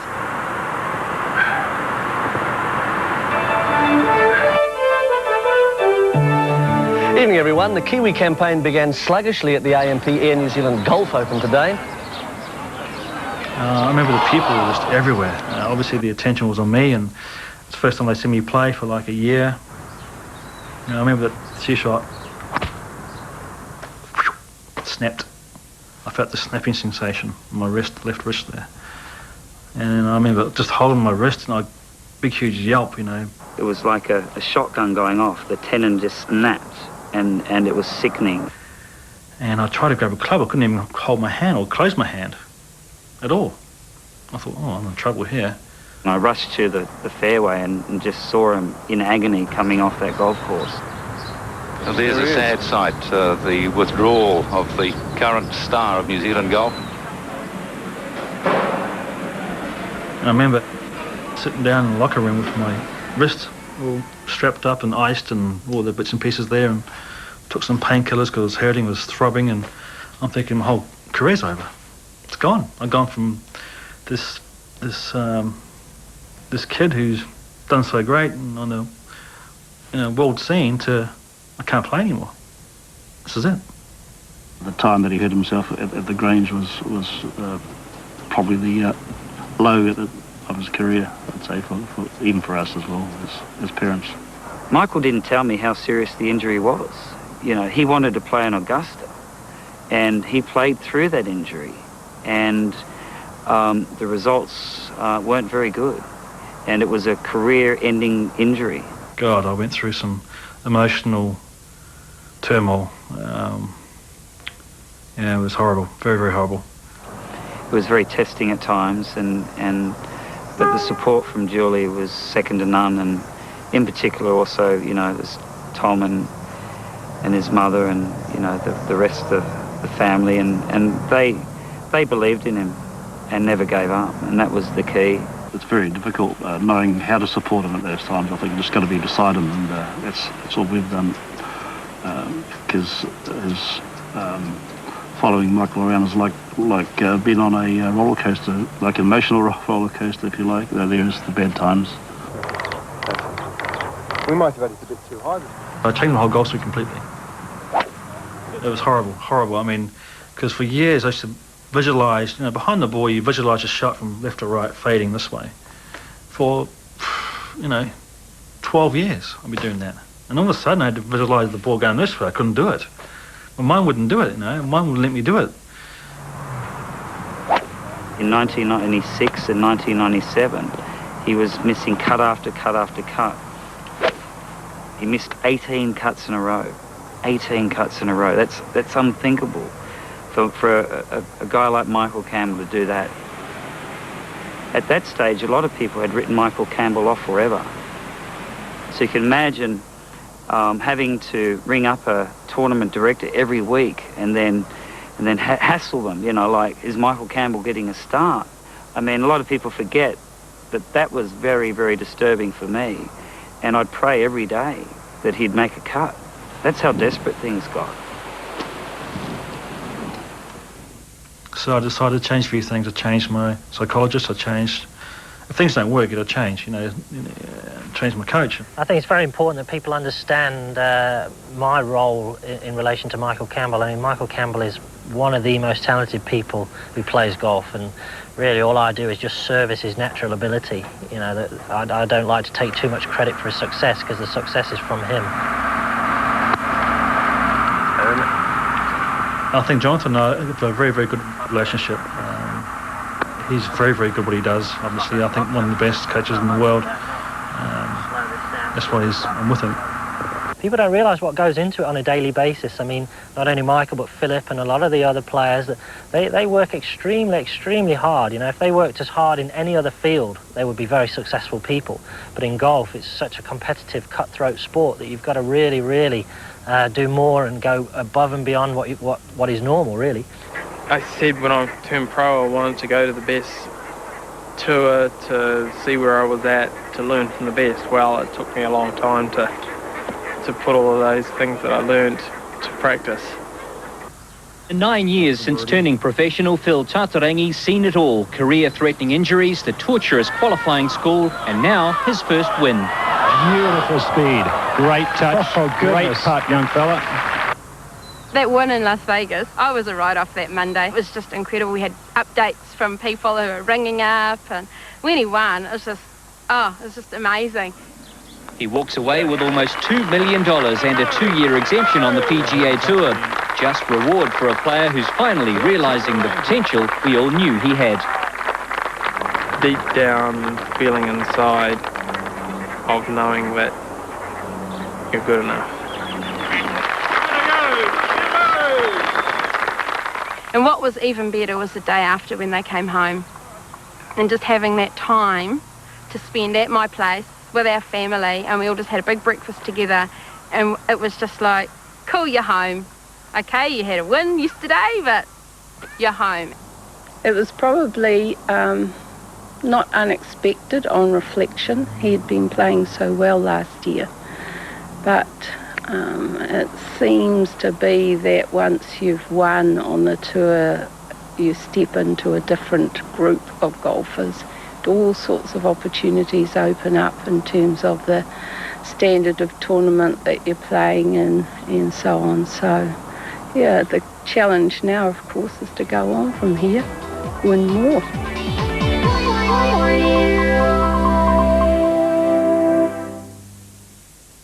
Like that? Also, it's just... Yeah. Did you get that? Lip-smackingly great food on Taste New Zealand, Wednesday on 1.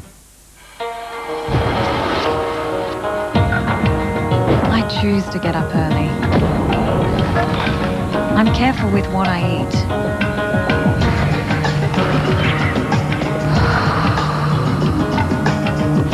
I'd rather take the stairs instead of the lift. I try not to let pain get in my way. And I always choose what's best for me. Panadol, it's my choice. With seasonal allergies like hay fever, it's easy to lose your sense of proportion. You can treat the symptoms you can see, like sneezing, a runny nose, and puffy eyes. But what about that groggy, blocked-up feeling in your head? Flixinase 24-hour goes further than antihistamine tablets, tackling the symptoms you can see, and with a little time, clears your head as well. Flixinase 24-hour, cutting hay fever down to size. What's this? What's that, bro? It's the Mexican frying an egg. Nice one. Hey! Oh, Martin, we've just been joined by Martin Crowe, everyone. How are you, Martin? Come in. There's a better way to get all the action of live cricket with Sky Digital. Catch the Black Caps in exciting one-dayers against Australia and India, plus tours to New Zealand by South Africa and Pakistan. So get Sky Digital installed for just $149 by phoning 0800 800 759. What will you be doing if you don't have Sky? Get out the pair of you! We Olivanis are always asked, why do you grow olives? And we always reply, because we always have. Olives brings holiness and plenty. They are also the secret behind why we stay so young and beautiful. But it seems the secret is spreading. A surefire weapon in the fight against germs. New Duck Power Cling Gel.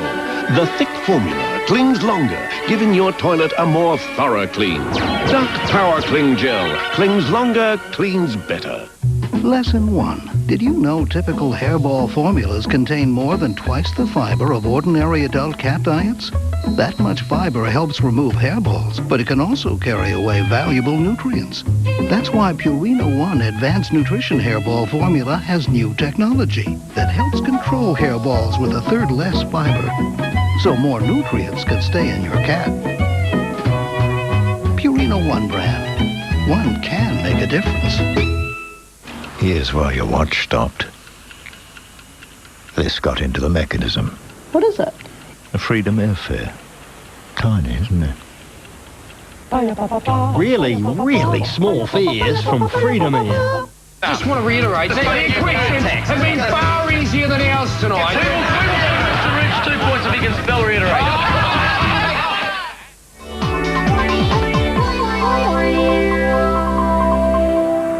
For Michael to do what he's done, and for Philip, it far exceeds any performance by an All Black ever. These guys are world class. World class. They're in the top 100 in the world of millions of players. That tells you something. When you talk about an All Black, you're talking about a piece of a football team. But okay, they're icons here. But if you go to parts of the rest of the world, they've never heard of them. Who the hell are they? But this is a different deal. They're playing at a level which probably there's very few other activities in the world that are so demanding and where the competition is just endless. I have received a lot of assistance and a lot of help from my Māori background, not only through relatives, but through those people at Māori golf tournaments, Māori in community, also being a Māori travelling abroad. You're not only representing New Zealand, but you're also representing your people, your culture.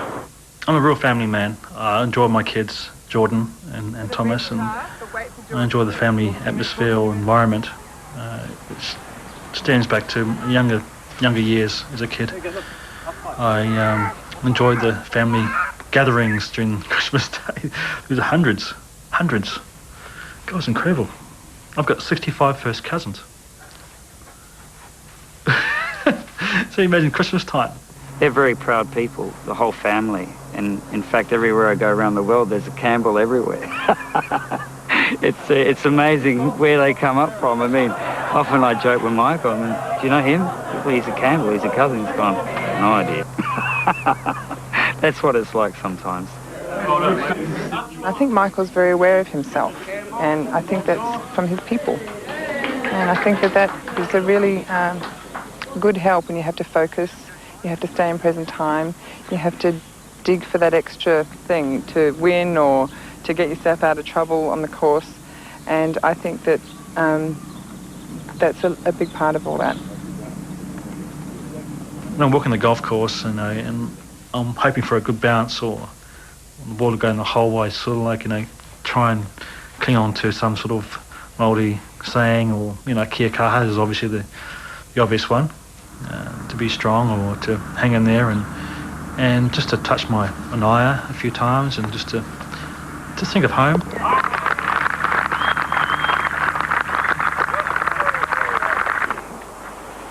Dad's my spiritual guidance. Now that he's not with me in person, I look to him on a number of occasions for guidance. And to lose your dad, I was 18, and quite an influential time in anyone's life when you're a teenager. And I was forced to grow up quite quickly, I suppose, be the man of the house. I look back at times around Father's Day or Dad's birthday, or even on the anniversary of the day that he died, and get emotional, but also look back on the memories that we had, the fond times, the T-Royisms that we are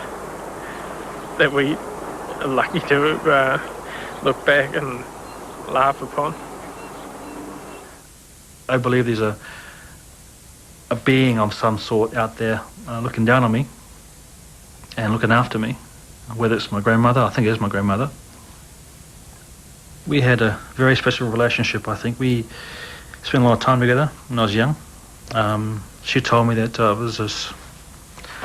she told me I had this gift to give out to people, and I had no idea what she was talking about. No idea. She said, Michael, you're very, very special. And I didn't really understand what she was talking about until now, how I can change people's lives. To say to Michael, go out there, bring some prizes back. Your dad's useless, he's no good. So he was a favourite, obviously, after all that, and that's how they used to communicate. And sure enough, he used to bring home the bacon too, and she'd smile from ear to ear. That's my moko. Yeah. I've got a great wife. I've got a great, supportive whanui. It stretches, well beyond the small family group that I have. I got my chances. It's a strange thing being a parent of a child that's sort of doing very well.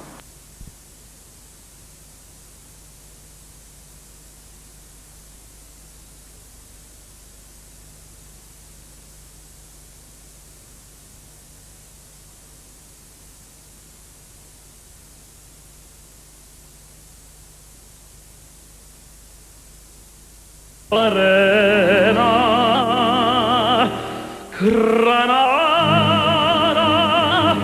Gutiera instalena, lindas mujeres de sangre de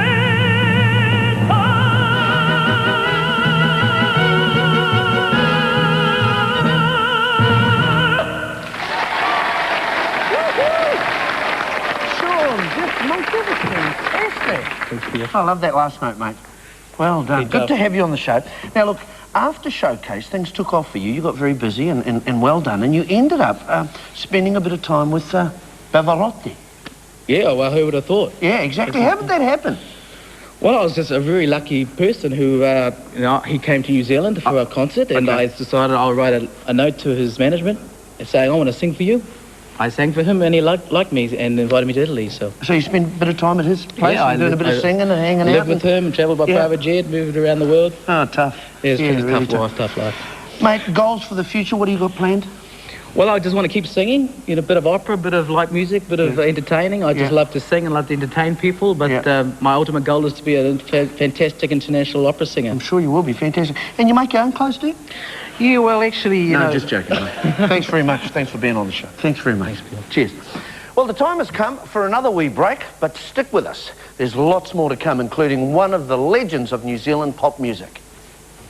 Mate, can you teach me that note, that last note? Granada. It's not quite right. Actually, sorry, there's no help for you, bro. Phil's a great guy. Michael's a great guy. We were kids when we first met. I'm a real family man. Oi! Catch all the action and be in to win a boat. Retrovision trade-in offer. Get up to $400 trade-in for your old fridge freezer. This 372-litre Tasman fridge freezer can be yours with $400 trade-in for only $999, and there's finance available. Retrovision, we've got it! Over 2,000 women are diagnosed with breast cancer each year in New Zealand.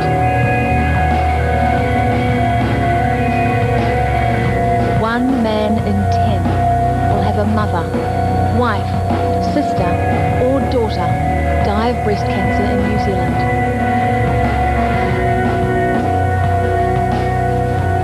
Support Pink Ribbon Day, Friday the 10th of October. The Elite Fitness rental plan's an easy, low-cost way for you to exercise at home. Rent exercycles from $40 a month. Rent treadmills from $90 a month. And if you decide to buy, we'll give you 1 month's rental free. Get more out of life. Visit Elite Fitness today.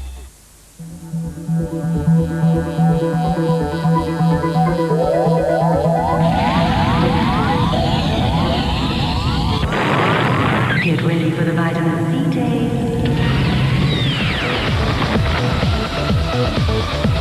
It's the juicy black currants with 4 times the vitamin C of oranges that make Ribena so delicious.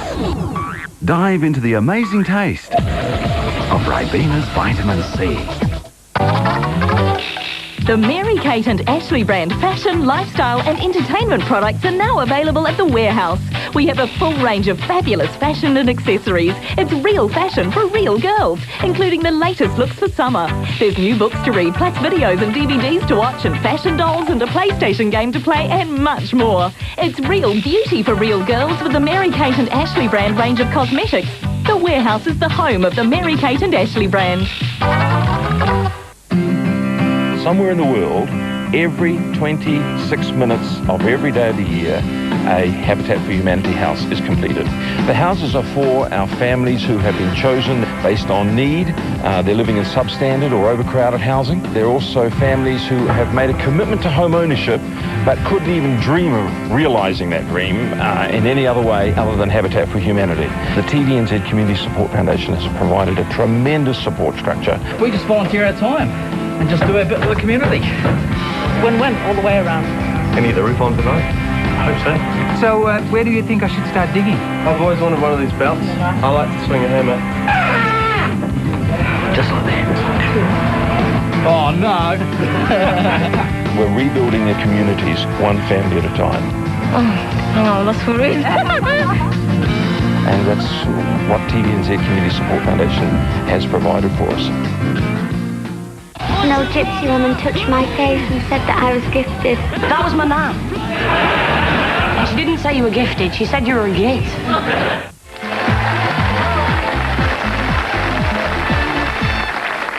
Hello again. Now, we've come to that part of the show where I get together with one of our special guests, and here she is, Tina Cross. Hello, my love. Hello, mate. Good to have you here. Look, what do you reckon you and I do a bit of a waiter? Good idea. Yeah, what, well, your choice. You're the guest. Let's do We've Got Tonight. Let's. Good idea.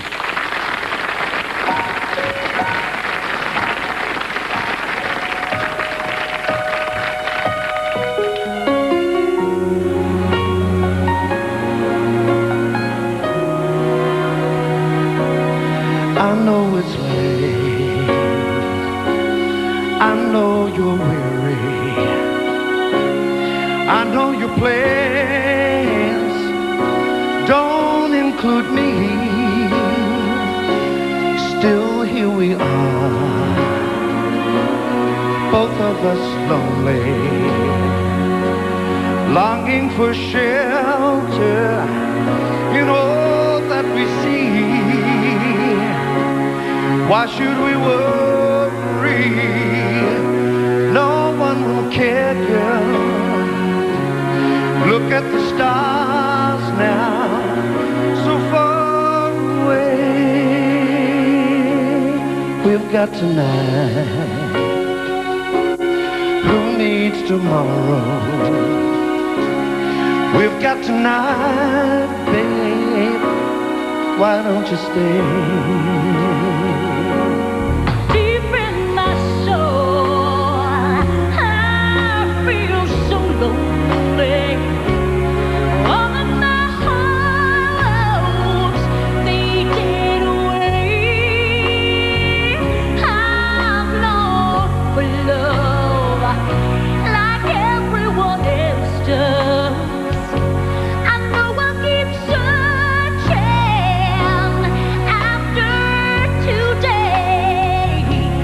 So there it is, girl.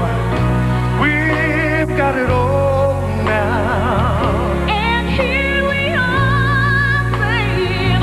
What do you say? We've got tonight. Who needs tomorrow? We've got tonight, babe. Why don't we stay?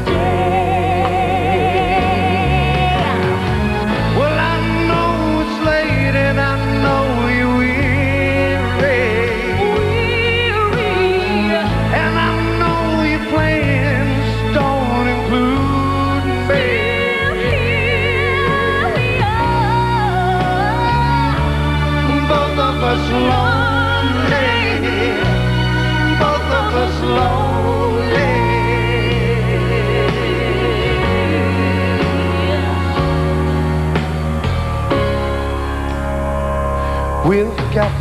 tonight. Who needs tomorrow? We've got tonight, babe.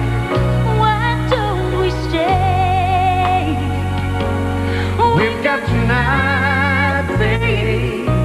Why don't we stay?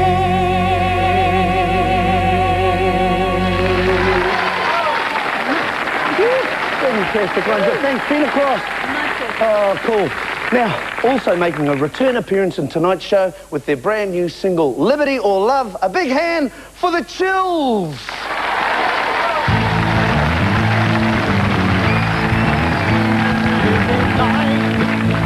Is it just me?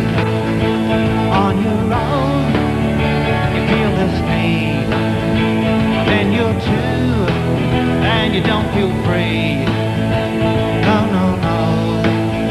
Still they say to never walk away from love.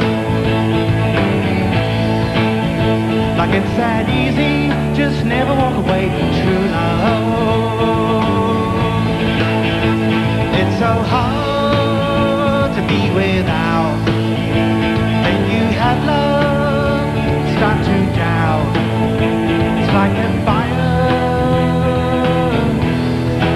that you wanna put out. No, no, no. Still they say to never walk away from love. Like it's that easy, just never walk away from true love.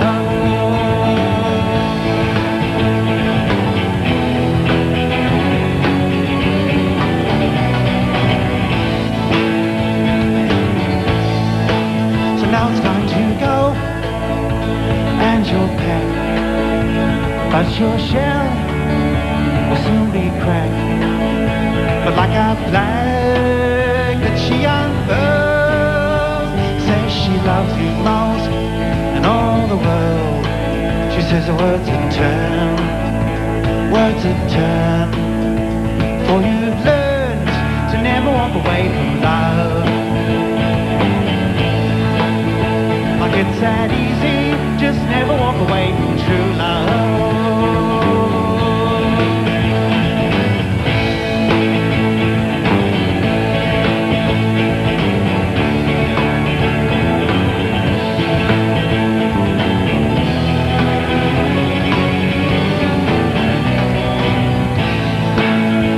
Still they say to never walk away from love.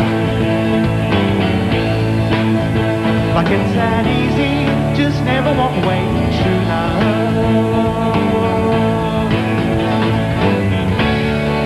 Liberty or love.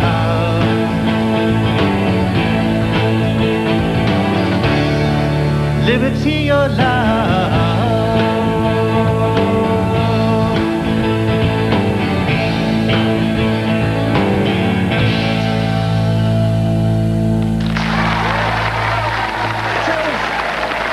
Awesome, mate. Thanks for coming back. Liberty or Love? Yep. Good song, good song. Good. That's your latest effort? Yeah, new single. Mate, I've always wanted to ask you, you've been around for how long? How long's the band been around? We formed in 1980, so we're clocking up the years. Yeah. And originally from? From Dunedin. Distinctive Dunedin sound. G'day, Yeah. Dunedin. Yeah. And these are all Dunedin people. Yeah. More or less. Fantastic. Yeah. How'd you get the name The Chills? Sitting by a window and a cold draft went down my neck, and I thought... In Dunedin? Yep. And I thought, the draft. The draft? And then I thought, no, that's a horrible name. So I thought, The Chills. The Chills? Yeah. Well done. The Chills, ladies and gentlemen. Give them a big hand. Time to kick back and watch some more commercials. Then we'll be back and we'll be kicking. Stay tuned.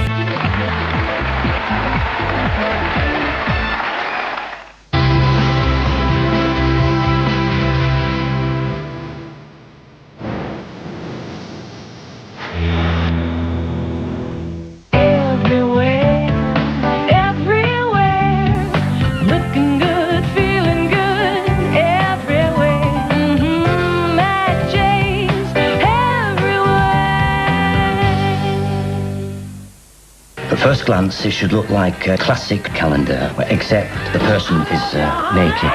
Helen Mirren, Julie Walters, Calendar Girls. We're going to need considerably bigger buns.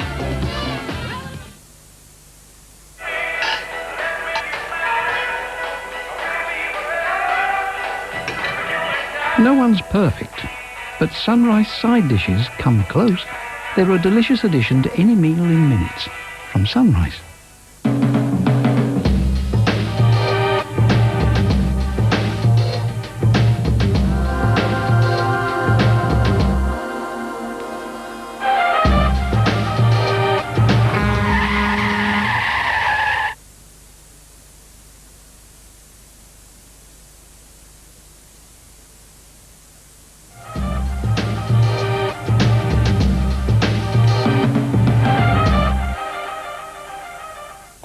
Over 2,000 women are diagnosed with breast cancer each year in New Zealand. One man in 10 will have a mother, wife, sister or daughter die of breast cancer in New Zealand.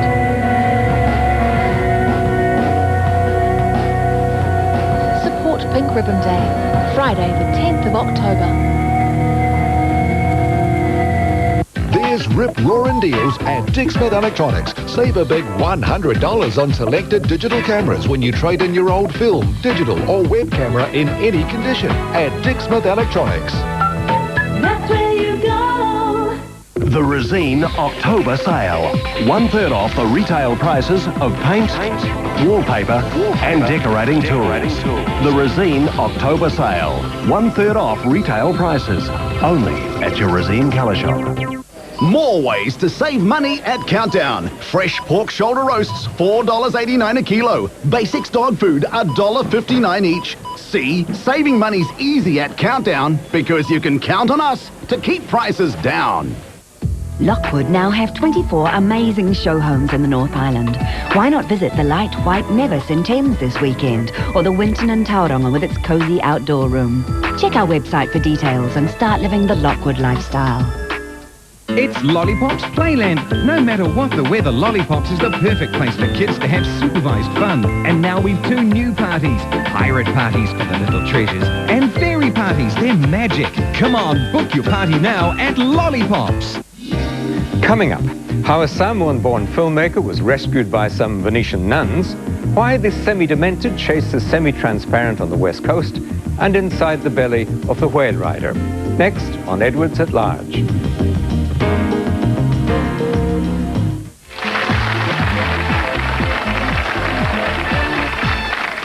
Oh, welcome back. You know, I was just thinking, that Camille Tanahu was so good, we should get her back. So we have. So here she is singing an Anne Murray song, Snowbird, Camille.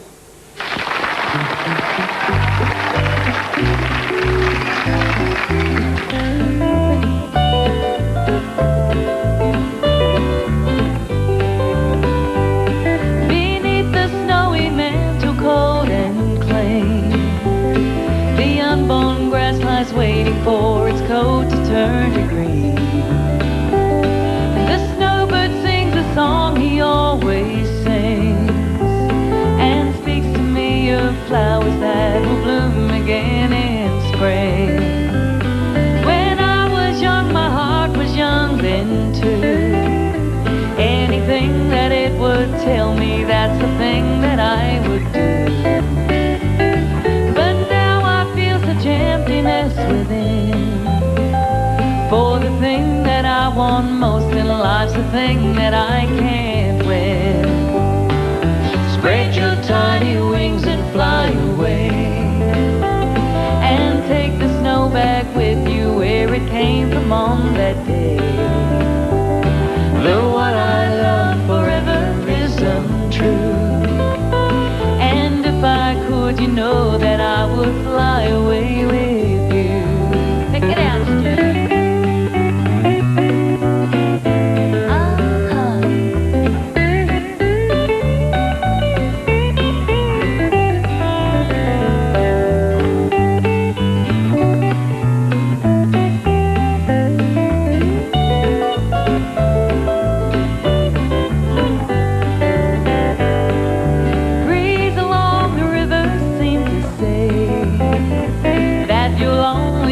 My heart again should I decide to stay.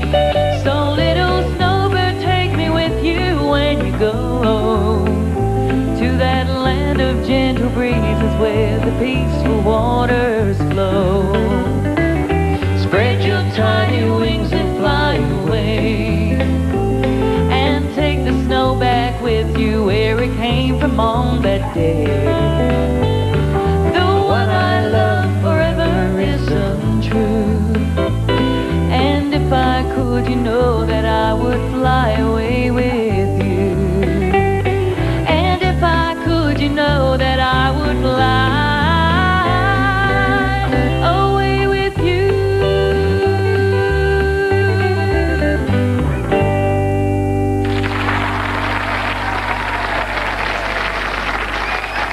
Fantastic. Camille and Stewie made all the best for the future. What great talent. Now, if Midge Marsden is the godfather of rhythm and blues, our next guest is the great godfather of pop. Please welcome Ray Columbus, OBE. Kia ora, Ray. Hi.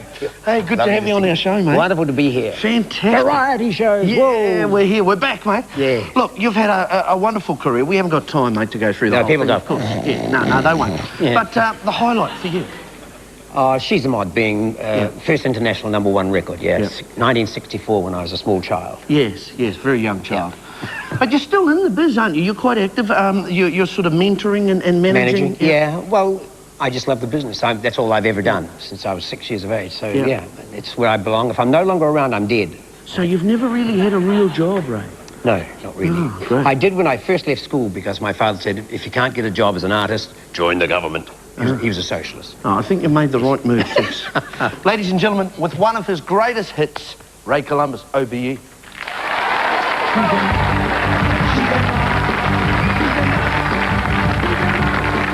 She's a mod, she's a mod, she's a mod, yeah, yeah, yeah, yeah, she's a mod, yeah, yeah, she's a mod, she won't change anymore.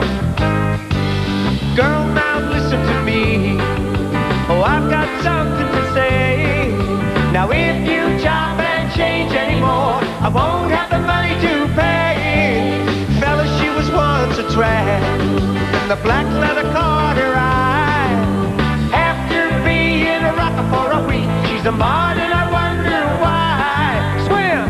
Oh, come on! She's a mod, she's a mod, she's a mod, yeah, yeah, yeah, yeah, she's a mod, yeah, yeah, she's a mod, she won't change anymore. Mod nod! Yeah. All right. Oh. Yeah. All right. All right. She's a mod. She's a mod. She's a mod.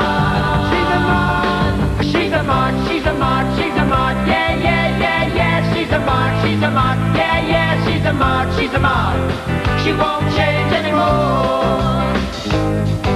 Because I wanted her love, I said I'd buy her new clothes. She took advantage of my trust. Now I'm broke and completely bugged. Ow! All right, come on, baby.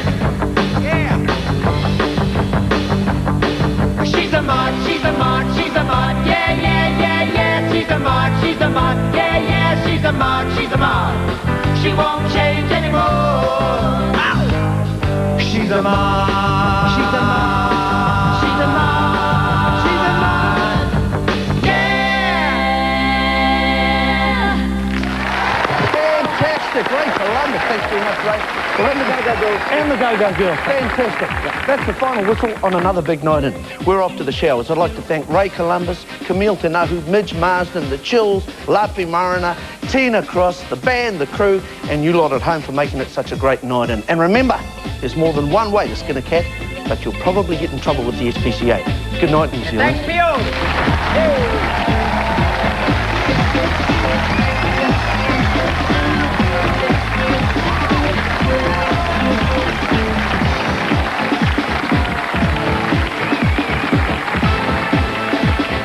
To salute a great life's work, we're taking you back to 1969 and a landmark concert. It's Johnny Cash live at San Quentin tonight at 10:50, right after Edwards at Large, next on One.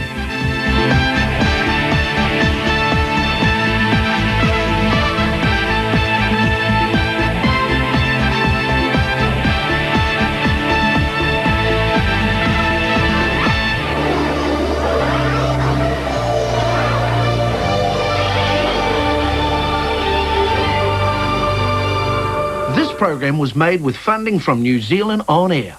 Kia ora. Discover the ups, the downs, the momentum behind Kiwi businesses, the tale behind the success of Whale Watch. It was considered a harebrained idea at the time. Find out the secret to attracting an angel investor and Apple mania. The iPod becomes a mini Mac. Momentum, tomorrow on One. Just there. Sure, we're the sort of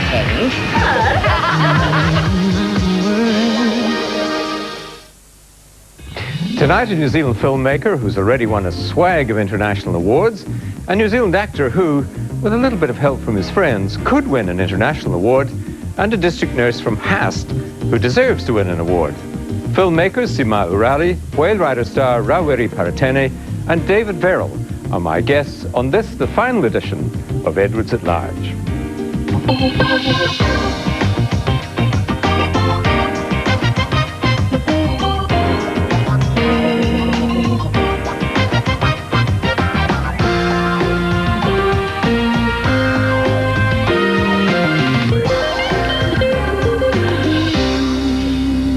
Well, we all know who Peter Jackson is, and we've all heard of Jane Campion, and there can't be too many people around now who don't know the name Nikki Caro. But what about Sima Urali? Her name may be slightly less familiar, but I predict it isn't going to be for long. Sima is a brilliant young film and documentary maker whose work has already brought her international acclaim and a bag full of national and international awards. And she still has to make a feature film. Look out, Hollywood. Well, it's wonderful to have you here. It'll take a while, though, doing the feature film, because I work at a snail's pace, extremely slow. And the film commissioner whipping me. Well, I think you actually said you wanted to wait till 40 before you made that feature film. Why is that? Not wait till 40. I guess age is something that's really important to me. I think at 40, I would make a really good film, because then I'd be mature enough. You'd have the life experience at 40. Yes, I think so. Well, so I'm still a baby. All right, well, we'll go back to when you were a baby, because you come from Samoa, Western Samoa, of course. Fascinating parents you had. Tell me a little bit about them. Well, we immigrated in 1974. We grew up in a village called Savai'i, which is like, we were like National Geographic, you know, grass huts, poles, the work, you know. Hardly any cars. We were still chasing cars that would come through, say, once a week through the village, because it was such a rare sight. And then in 1974 we emigrated. But Mum and Dad, they were amazing parents, and they were actually doing the role reversal thing way before anyone else thought of it. And this is back in the village days, in the village where everyone has to go to church, and we were constantly fined for not going to church. You were fined for not going to church? Yeah, because Dad was really rebellious, very stubborn, a scary man, because, you know, he had a lot of fights with people, but he wouldn't put up with any bullshit. But he loved us kids, and he always put us first. And then Mum was a school teacher, a fabulous school teacher, amazing woman, really quite liberal and open-minded for a woman, you know, in the village in Samoa. It's like just bizarre. But because they put us first, we were really privileged, even though we were poor, no material things, but just the way they brought us up, read stories to us, something that not many island parents do to their children. What sort of stories did your dad read? No, my dad couldn't read at all. Oh, he couldn't read at all? No. He had no schooling, really, right. Because he was such a bad boy. But he gave us everything else. You know, he gave us the cuddles, the hugs, and he is the apple of our eye to us children, you know. So then you arrived, you came to Auckland then. I think you were about 8 or something like that. Oh, Wellington. Oh, you came to Wellington, I beg your pardon. Was that a bit of a culture shock for you when you got here? Yeah, but, you know, I was 6 years old, and all I thought was, wow, new country, new world, and honestly didn't really see the struggles that Mum and Dad were going through, except that right up to my teenage years, I'd watch my dad. Actually, the biggest culture shock for all of us kids was watching our dad, who we used to see walk down a village very proud with his head up high, having to come to New Zealand and suddenly work in a factory and leave 4 o'clock in the morning, you know, in the dark to go to work. And we used to cry, you know, right up to teenage years of watching our dad having to go to work because, and that's a huge culture shock to us, was probably what our dad had to put up with. You were pretty crowded to begin with, weren't you? I think there were about 15 of you living in one house. We were in Newtown, and it was a 2-bedroom flat, and there were 3 or 4 aunties that had also immigrated with us. So we were all squashed in, and Mum and Dad's bed, we all had to lie widthways to fit, you know, all the kids and Mum and Dad, and the aunties had the other room. So it was hard going at first, but Mum and Dad, you know, worked really hard, and then we made our way, and you know. Yeah, I mean, it's a really brilliant family, isn't it? I mean, all your siblings are brilliant, and they've all done wonderful things, but you don't mind my saying this, you weren't the brightest in that pack, were you? No, I was really dumb. Is that what you're trying to say, Brian? No, sort of. No, I was really bad at school, I was rotten, and I mean, now I look back, you know, I mean, Bill Gates didn't make it through school, excuse me, he was a, you know, he was a dropout school, and so was I. I think Einstein wasn't all that bright at school either. No, I hated it. I don't think the school system really gives you other alternatives, you know, there's different types of the way people learn, and I'm quite an intense type of person. I mean, my sister used to tease me and say I was autistic, you know, because I could sit there and sort of concentrate on something, and someone will try and talk to me, and I'd just pretend I couldn't hear them. But, you know, the school system really, I think, in the end, doesn't really mean anything. That people's lives can change and move on. And I think you're right. I think different people learn in different ways. Right. Yeah. And different types of things appeal to different people. So it works like that. So what appealed to you then, if the sort of academic side of things didn't appeal to you? What was appealing to you in those areas? Art. I was always constantly drawing and painting and just constantly. And I always wanted to be an artist, and I wanted to go to a film school. I mean, not a film school, School of Fine Arts. Never ended up going to a School of Fine Arts, but I did end up at the New Zealand Drama School and a film school later on. Yeah. So but I'm yet to do that. You've moved on just a little bit too fast for me, because before that you went flatting, didn't you? Yeah. I mean, after school you went flatting, and you were flatting with a lot of sort of partying type of people, weren't you? Yeah. I was, actually that was a time when I was really out of hand. Yeah. Having brawls, fights, and yeah, really all over the place, and some of my friends can remember me at that time. But I didn't take drugs and never drank. That was the most bizarre thing, but I did get into a lot of scraps and brawls and fights. Why was that? It's really weird. I don't know why, because I think it was a time of maybe observing people too, and a different lifestyle, different groups of people, you know, gangs, the rest, and it was just so fascinating to me. And it's really weird that some people might think that's really strange at that age, because I was 17, 18, 19. But to me, it's such a fascinating subculture, and at that age, I think I wanted to observe a lot of Fights means what? Fights means what? Means what? Punching people? Oh, yes, I was very physical. Oh, yeah, so watch out. No, but I've toned down heaps. Yeah. No, but it took fabulous parents to pull me out of that. Yeah. Really amazing parents. So and my mum. Okay, so that was a phase. Yes, All that right. was one of those phases. Okay, Everyone has them. Well, we'll move on to your real career in the movie, the film business when we come back. Back with Sima after the break.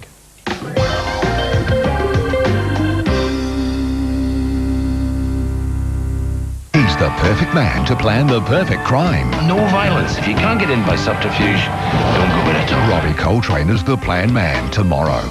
Every day your skin is exposed to pollution and stress.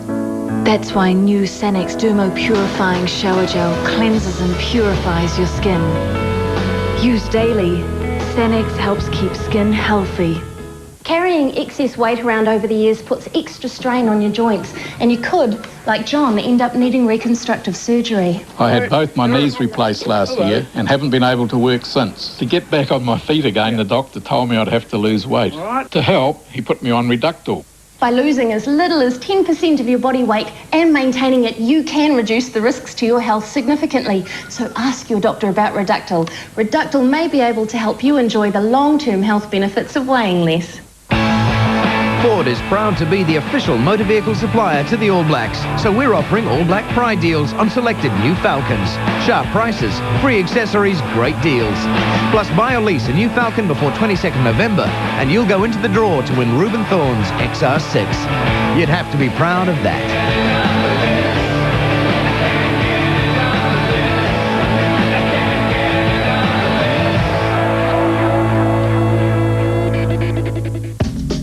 Now that I use Polydent, I don't even think about my dentures.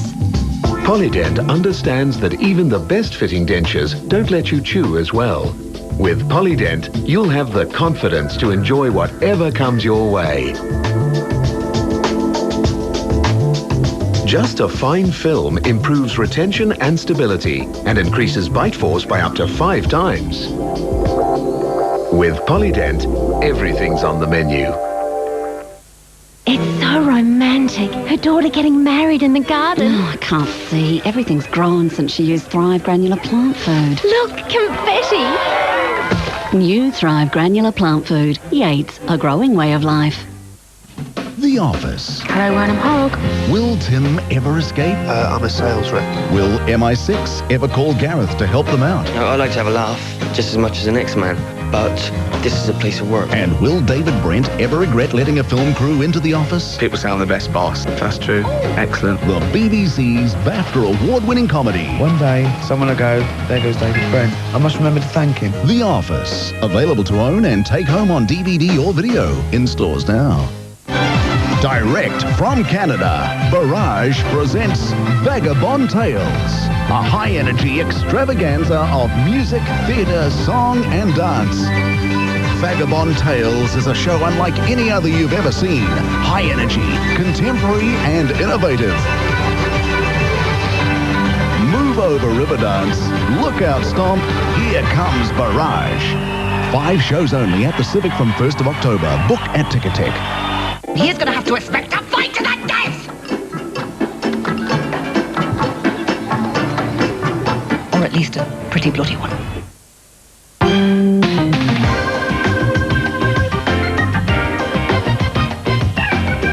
Welcome back, and I'm talking to film and documentary maker Sima Urale. What interested you in making films and documentaries then? How did you come to that? Well, I started off in theatre, you see, so my background's in theatre, and I went to Toi Whakaari, New Zealand Drama School, and graduated in 1989. And after 2 years of acting in professional theatre, I was quite fed up of doing the same rehashed plays, wonderful plays, I mean, like Shakespeare and the rest of them, but... Yeah, he's quite good, that Shakespeare. He is, he's pretty good. But, you know, I wanted to see more stuff that was, I don't know, more relevant to people today, things that would move people. I mean, Shakespeare moves people, but I really wanted to see fresh stories coming out, and my own stories as well. For example, Pacific Island stories from my own perspective. So I applied and got into the Swinburne Film and Television School in Australia and did 3 years of filmmaking. Now, after 3 years of, after doing New Zealand Drama School, like any drama school, any course is easier than doing a drama school, you see. I don't have to roll around with the film students, you know, and in each other's armpits or anything like that, or, you know, so, so all right, well, you end up making this beautiful short film, Otamaiti, which is a black and white film, about 10 minutes long. It's about some kids, Samoan kids, and the mum's in hospital having a baby. What do you see when it won swags of awards, as I said at the beginning, including at the Venice Film Festival? What did you see that movie as being about yourself? It's a part of it is of me, yes, but a lot of it isn't as well, because my family wasn't particularly like the family in Otamaiti. So they're an aspect of me, but I think any film I make and all that, I mean, wouldn't be quite me, but it would originate from my own experience. And Otamaiti was really inspired from going to funerals or churches, church services, not that we went to church that much, but when we did go to a funeral or something like that, I'd see little kids, little island kids, having to babysit smaller kids. And so that's where the idea came from. And plus, I really, really don't like this whole thing about child abuse and children. So I really wanted to focus on just making people more aware and having more consideration for children. Why did you make it in black and white? I mean, that's a question I think you've probably often been asked. Why make the movie in black and white? Well, because, you know, just to... Yeah, we get stereotyped a lot in the Pacific Islanders, you know, with leis and lots of colour and tapa cloth. And also, Once We're Warriors had come out in full colour and was fantastic. And I wanted to make a film that would take us away from that. You see, Once We're Warriors, although it's about Māori people, I mean, when I went overseas, we were actually all lumped together.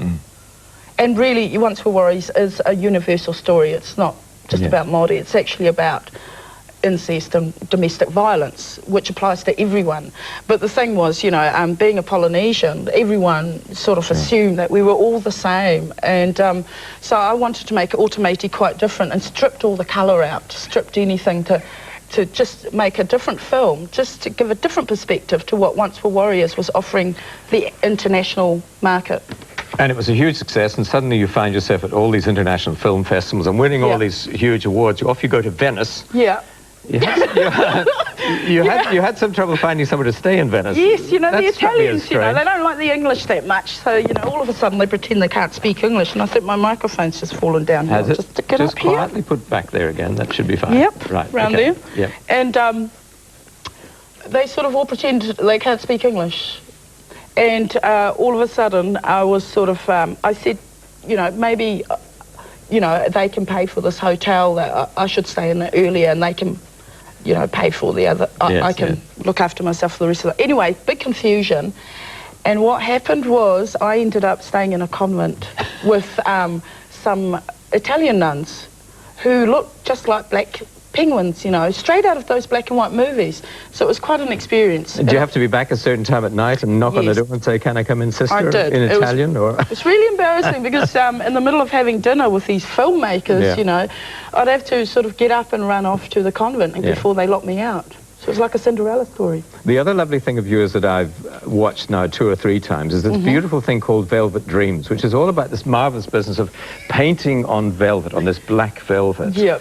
And about this marvellous man from Auckland, I think, who did these paintings. Well, tell me a little bit about that. Charlie McPhee recently died, I think. That's right. But Velvet Dreams, what drew you to that?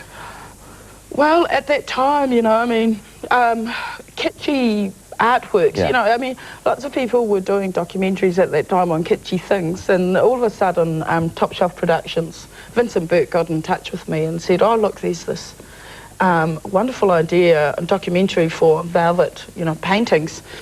And I said, "Oh, but yeah, who's involved?" And he said an 88-year-old painter. And of course the age, you know, I love older people, you know, to do anything to do with that sort of age group.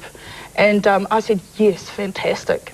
And this was this guy, Charlie McPhee, who painted on velvet.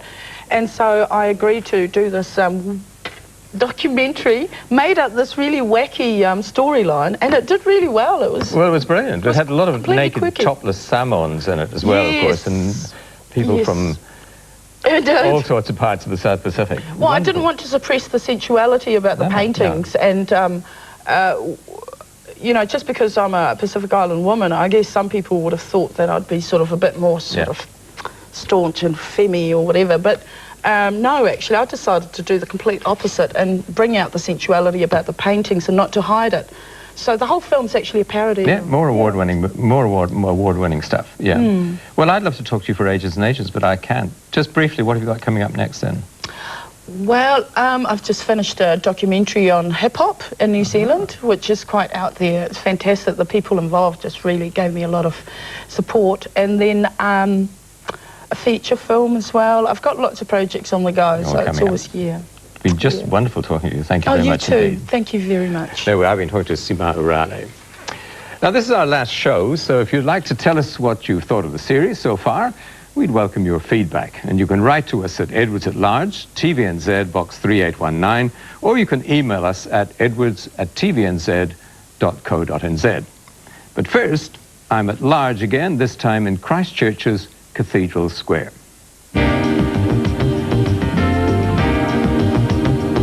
So tell me a bit about yourself then. Oh, I'm heading down to the Middlemast this year. pressing. Oh, you're a shearer? No, presser. Oh, you're a presser? The wool, yeah. Oh, really? What's that job like? Tell me about that job. Bit demanding. In what sense? And, well, I've never done it before down here. Uh-huh. I've only worked up the sheds in North Island. Yes. Yeah. And why would it be more demanding down here than in the North Island? I suppose you get more money down here. Tell me a little bit about your family. Oh, my family, Yeah. Most of them all shed hens. Yes. Shearers, most of them. Yeah. How many were in your family when you were a child? 16. 16? Yeah. 16 children? Yeah, same mother, same father. What was it like growing up in a family like that? Oh, awesome. Why do you say that? Didn't have to worry about a thing. You got always someone looking after you. Right. And we always look after each other. Really? And where I was brought up, we lived right amongst the veggie gardens, the Chinese all around of us. Really? So we had veggies and everything. All we had to do was get our mutton, meat. So you weren't poor? No, we weren't poor. Yeah. We never starved. We had everything around us. Fruit trees, and we had the beach to go and get our kaimona. Yes. Yeah, we had everything. Everything around us. And you went to school there? Yes, I went to school there, West Shore School. What were you like at school? Awesome. I loved school. You loved school? We used to go to school in bare feet. Uh-huh. We never knew what shoes were. Uh-huh. All my family went to school in bare feet. What language did you speak at home? Māori. You spoke Māori at home. Did they encourage you to speak English, or did they want you to speak Māori? No, they would encourage us to speak English so we can get an education. Mm-hmm. But we loved our own language as well. Yes. But if we spoke that in school, we got the strap. Yes. Or we got sent home. And what use has the Māori been to you? Very good. It reminds us we got a heritage. Mm. It reminds us that we, always keep our heritage and sort of, keep it going. Yes. Have you got children? No. No, you haven't got children. If you had children, would you want them to learn Māori? Yes. I'd send them to Kohanga Reo. Yes. Like every other Māori that I know, that, it's starting to bring out little ones, tamarikis, back into Te Reo, Yes. Te Reo Māori. Yeah.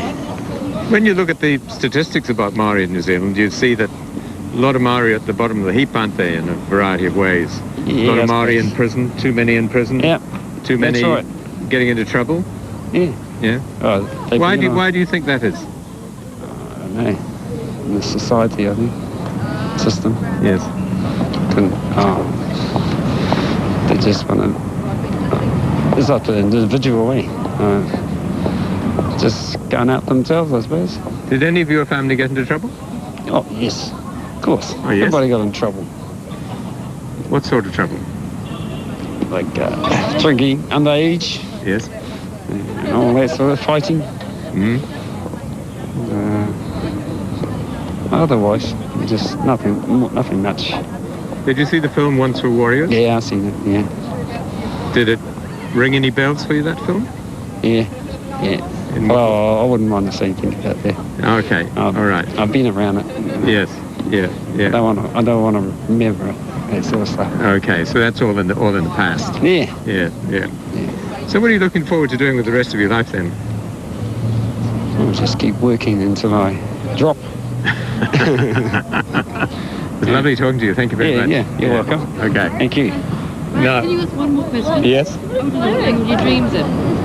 Oh, okay, I'll ask you that question. What's that? Oh, she wants me to ask you. I'll ask you this question. Right. You're still rolling? Yeah.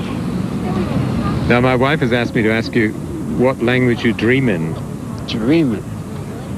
You have a dream. Are you speaking Māori in that dream, or are you speaking English? English. Are you speaking English in the dream? Yeah. It's interesting. So when I wake up, I swear in Māori. When you wake up, you swear in Māori.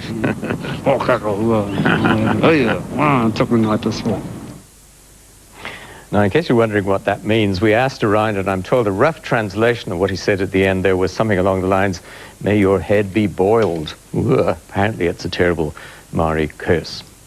Well, still to come, the district nurse from Haast, who wrote to us and said, "You should have me on." So we will. And Raweri Parateni, who, with your help, could just win a Hollywood award.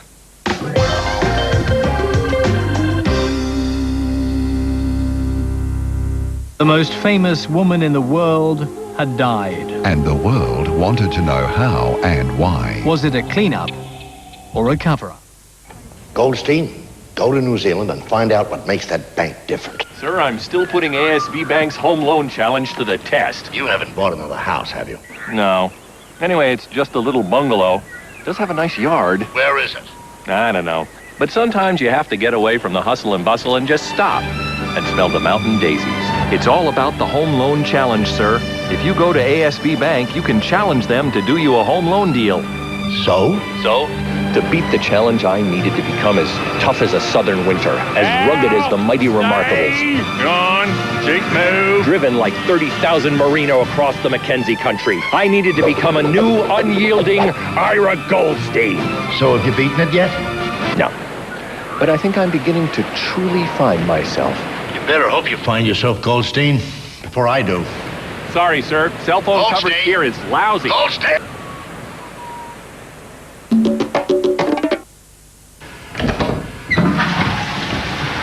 The potent strength of Genola toilet bleach penetrates bacteria cells, killing them quickly. Genola toilet bleach gets your toilet so hygienically clean, you won't want anyone using it.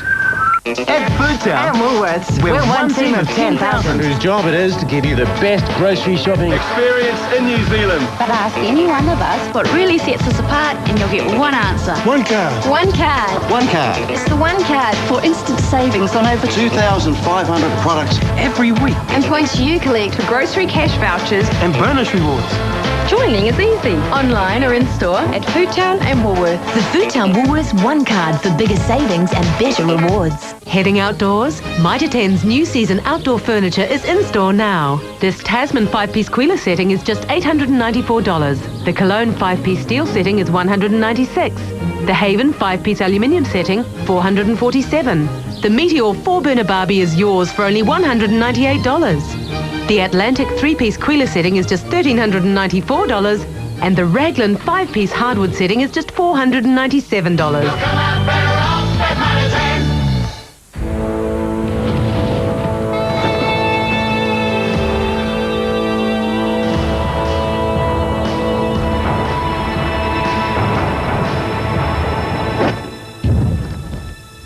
In the last 12 months, over 5,000 people have used Senecal.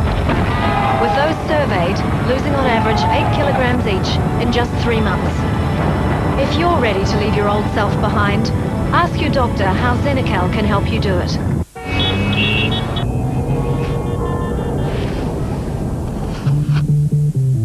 Airwick Crystal Auto, a new generation air freshener for your car. Airwick, fragrances that change your world. It was one of New Zealand's worst aviation disasters. But why the military cover-up? And what was on board? It would take another 50 years to find out.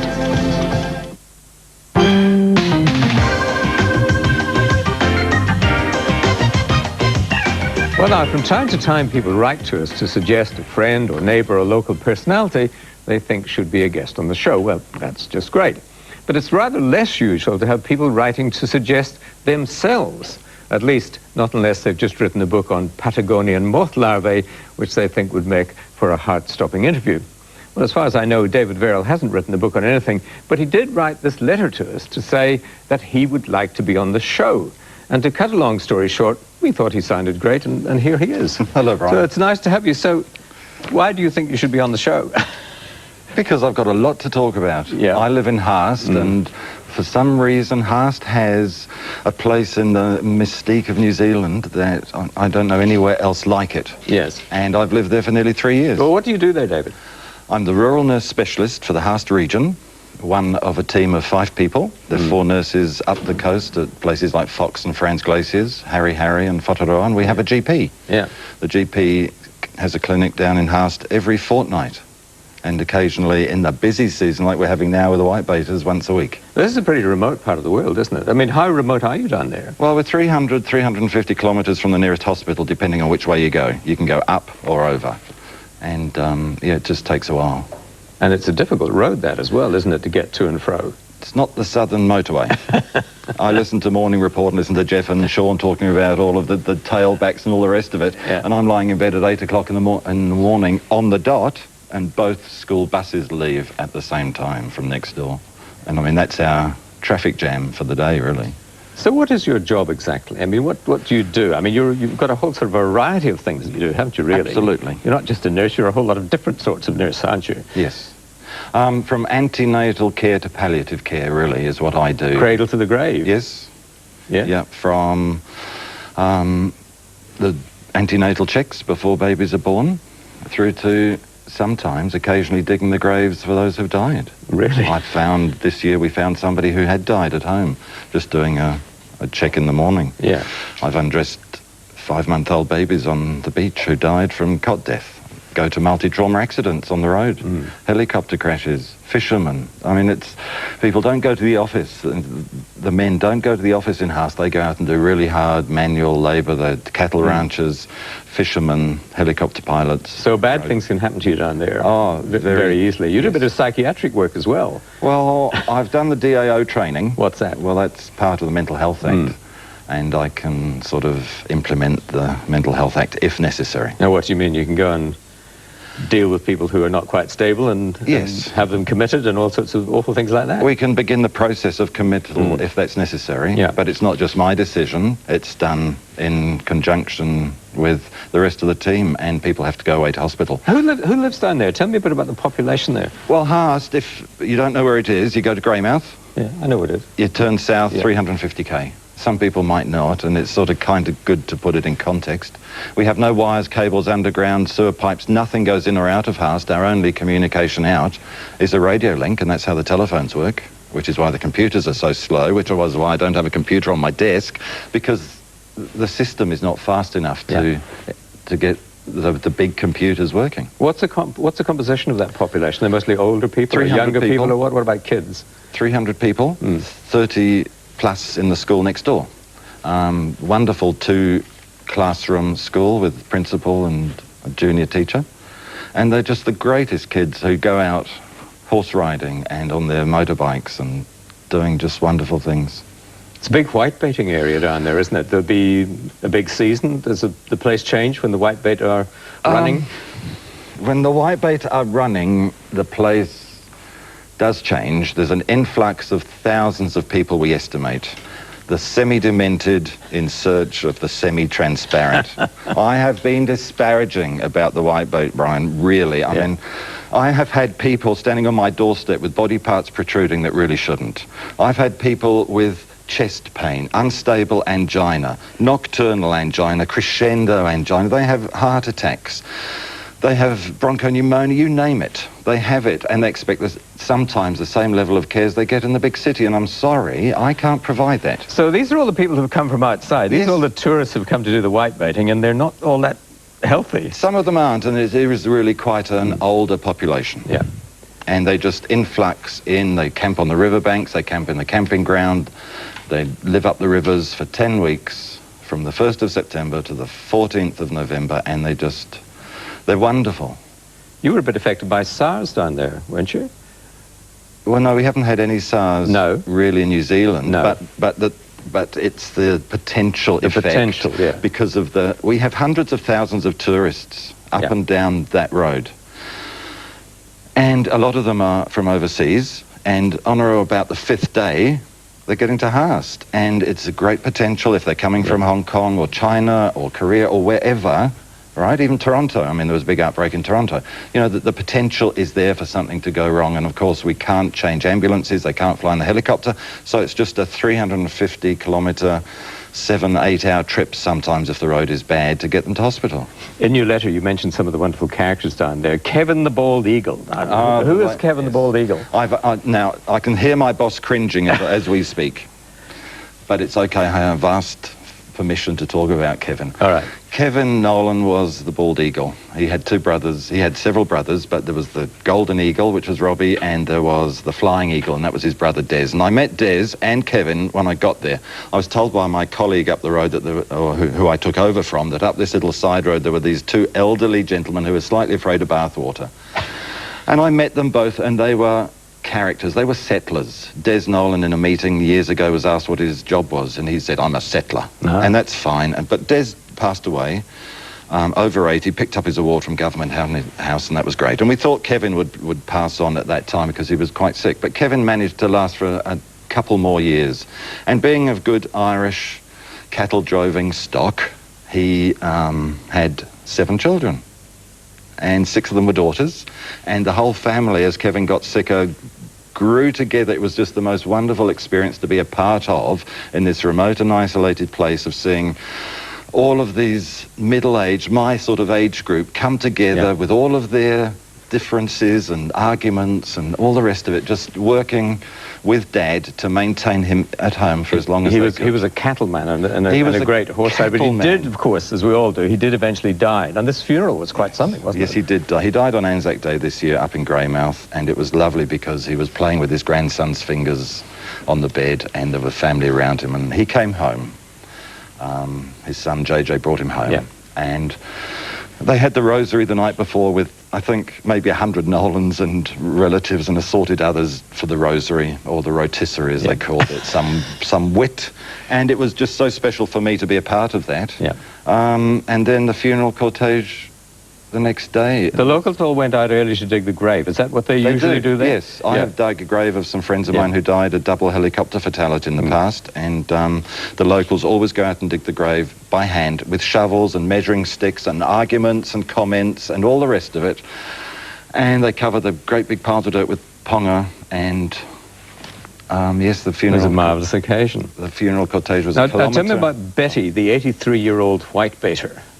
She's still around. I'm not sure that we're allowed to say the age, but she is over 80, and as you know, in cities, elderly ladies get on their mobility scooters and ride down to the supermarket. Betty gets on her 4-wheel drive motorcycle and heads off to spray the ragwort. And I've been down a couple of times this week onto Betty's whitebait stand, and I have been disparaging about whitebaiters in the past a little bit, you know, turning up at my doorstep with bronchopneumonia, for heaven's sake, on my day off.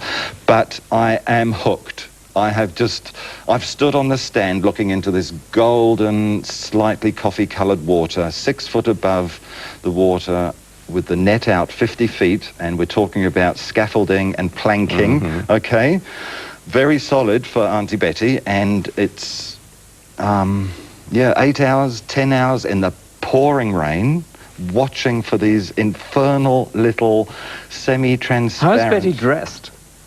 What does she wear, this 83-year-old lady? I mean, 2 hats. 2 hats. 2 hats. 2 hats, several coats. We all, everybody does it. They wear coats and hats and several pairs of trousers and gummies, and you just, you know, you hunker down for the whitebait. It is an addiction. Did you catch many this time round?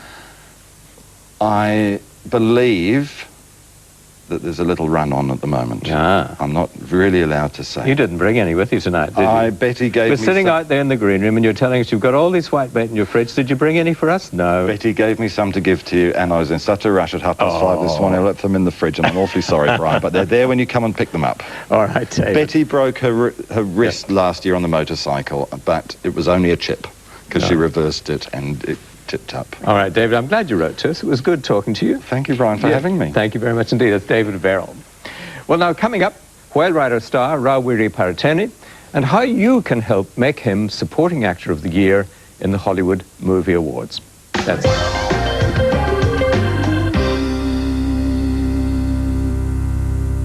Phil's a great guy. Michael's a great guy. We were kids when we first met. I'm a real family man. Oi!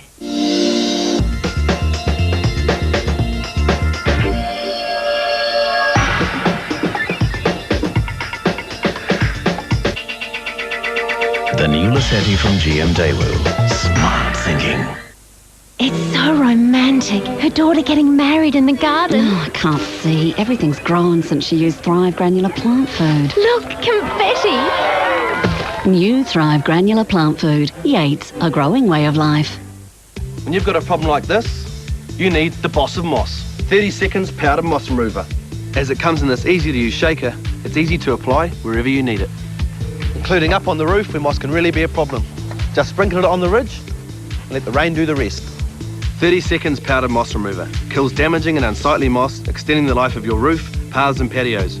Yet, it's so easy to use. So get rid of moss, ask for the Boss. Part of the 30 seconds range.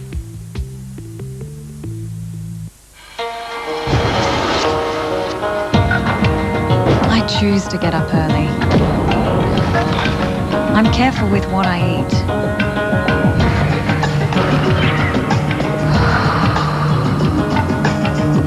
I'd rather take the stairs instead of the lift. I try not to let pain get in my way. And I always choose what's best for me. Panadol, it's my choice. Everywhere, everywhere, looking good, feeling good, everywhere. Mac J's, everywhere. Burn into Placemakers and save 10% on Radiata merch decking. And you could win one of 5 trips for 2 to the Placemakers V8 International at Pukekohe. At Placemakers, you'll always get more for less. The Office. Hello, Ryan, I'm Hog.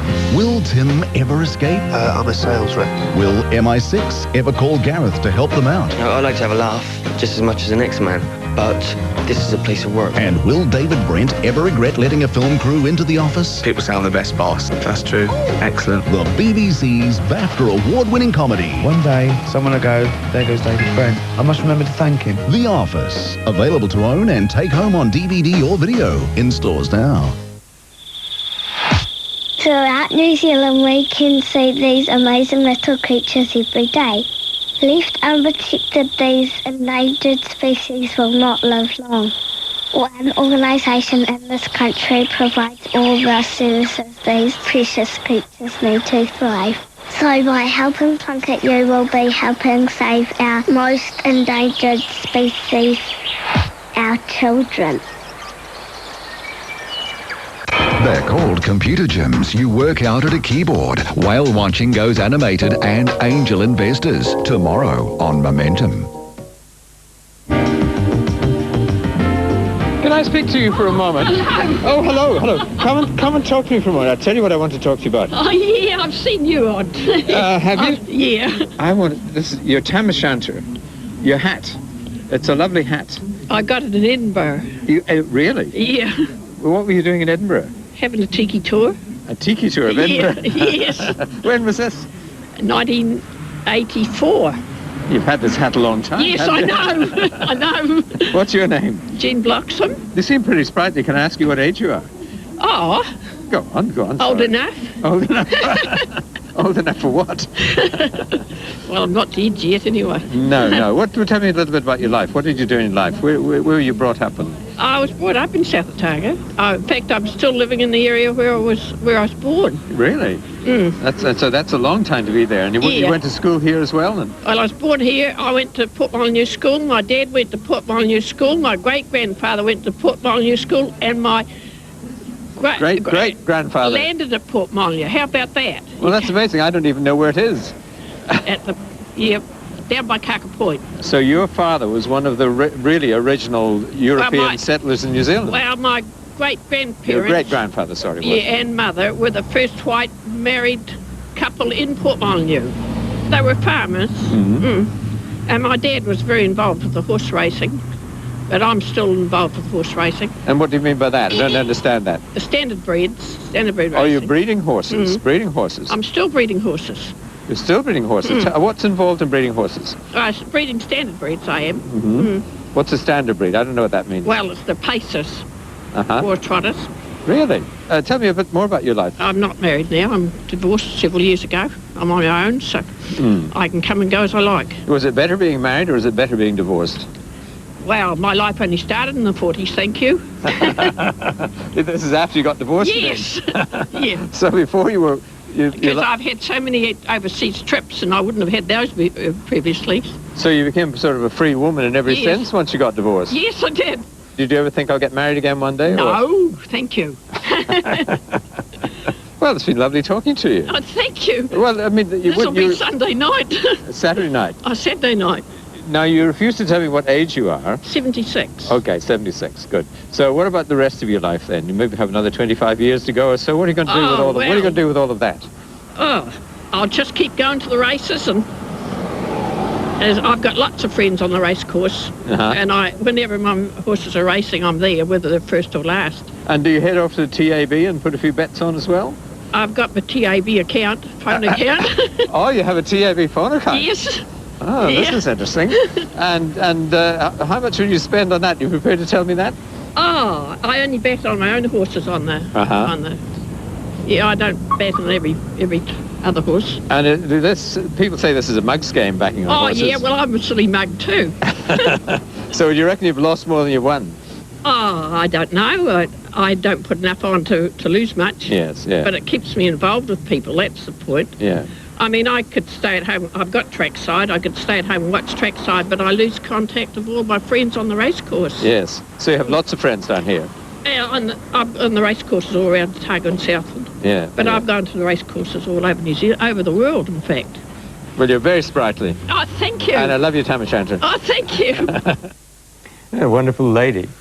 Well, now, at last count, Nicky Carroll's Whale Rider had taken almost $60 million at the international box office, making it New Zealand's most successful independent film ever. And along with all that money has gone well-deserved critical acclaim. The movie has already picked up 8 international awards, and a New York Times readers' poll on the top 10 movies of all time rated it number 7, ahead of such classics as Citizen Kane and 2001: A Space Odyssey.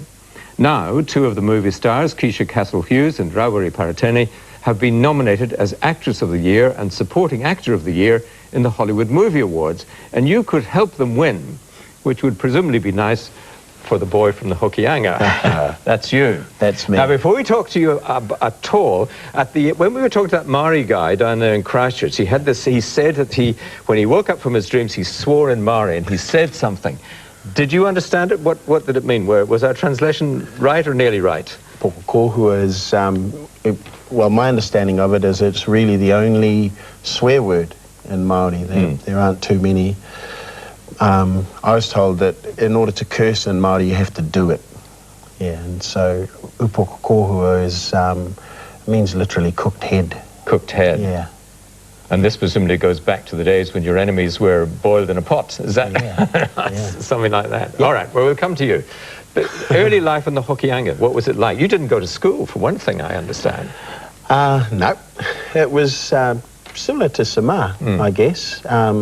National Geographic. Grew up in a community that all spoke Māori. I've often thought about this because the Pākehā spoke Māori as well. And I've thought that we were on the brink of a real possibility for our country there. You know, I've actually can remember a time and a community where everybody spoke 2 languages, and it's a real shame that hasn't come. I don't think it's too late though. But your father, I mean, you were talking to Samar about being told stories. Your father told you stories, didn't he? Yeah. Yeah, he was What sort of stories were they? Oh, he told us all. They were fables mostly, and I discovered later. I imagined that he'd made them up, but I discovered later that Aesop or Hans Christian Andersen or the Grimm's brothers made them up. So he's cheating a little bit. These were meant to be his own stories, but they're actually Aesop's fables. Yeah, but Disney did the same. Well, exactly that. No, I think that's absolutely fair enough. And like Sima, you then come to the big city when you're quite young, around 8 or something like that? Yeah. How was that as an experience? It was freaky, to tell you the truth. I didn't really want to come down here. We did in parts. We went to Whenuapai first, which is in northern Wairoa, just south of Dargaville. And that's where I started school. And then we shifted to Auckland. But yeah, I kind of liked where I was, and I found it quite hard. But soon settled in and grew up in South Auckland in Otara, East Tamaki area. But your dad was working in a factory as well, wasn't he? Yep. He worked in the pipe factory in Penrose. Yeah. Yeah, did all the shift work and stuff. I was listening to Sima, and there were a lot of immigrant stories, I guess. Sounds funny that I'm an immigrant, but what happened in the 60s was, well, I guess communities were uplifted and brought into the cities because they needed unskilled labour, and that's what my father fell into. Your dad got dressed up to go to work, didn't he? Oh, yeah. Yeah, he was a very conservative man. Went to work on the bus, would get dressed after work, would have a shower at work and get dressed on the way back because it was in the public eye. And I guess we grew up with quite a bit of pressure because we were Māori, and we were in a different land and we were in a different world, and so he wanted to present as good a image as possible. And he'd bring home his money? Yeah. And give you a bit of advice? In a pay packet, yeah, never a borrower nor lender be. I've been a great disappointment, actually. I dress terribly and I've borrowed far too much. What drew you into the drama world? I think you were at school when you had your first sort of feeling that you might have a vocation for drama or theatre. What really drew me in was I went to see Hamlet at the Mercury Theatre, I guess, and it blew me away. It changed my life, and I'd never seen a live piece, and it changed my life because I saw something really powerful, and I was amazed that the writer had lived 400 years before, and his play still spoke to me, and I thought, yeah, I want to have a go at that.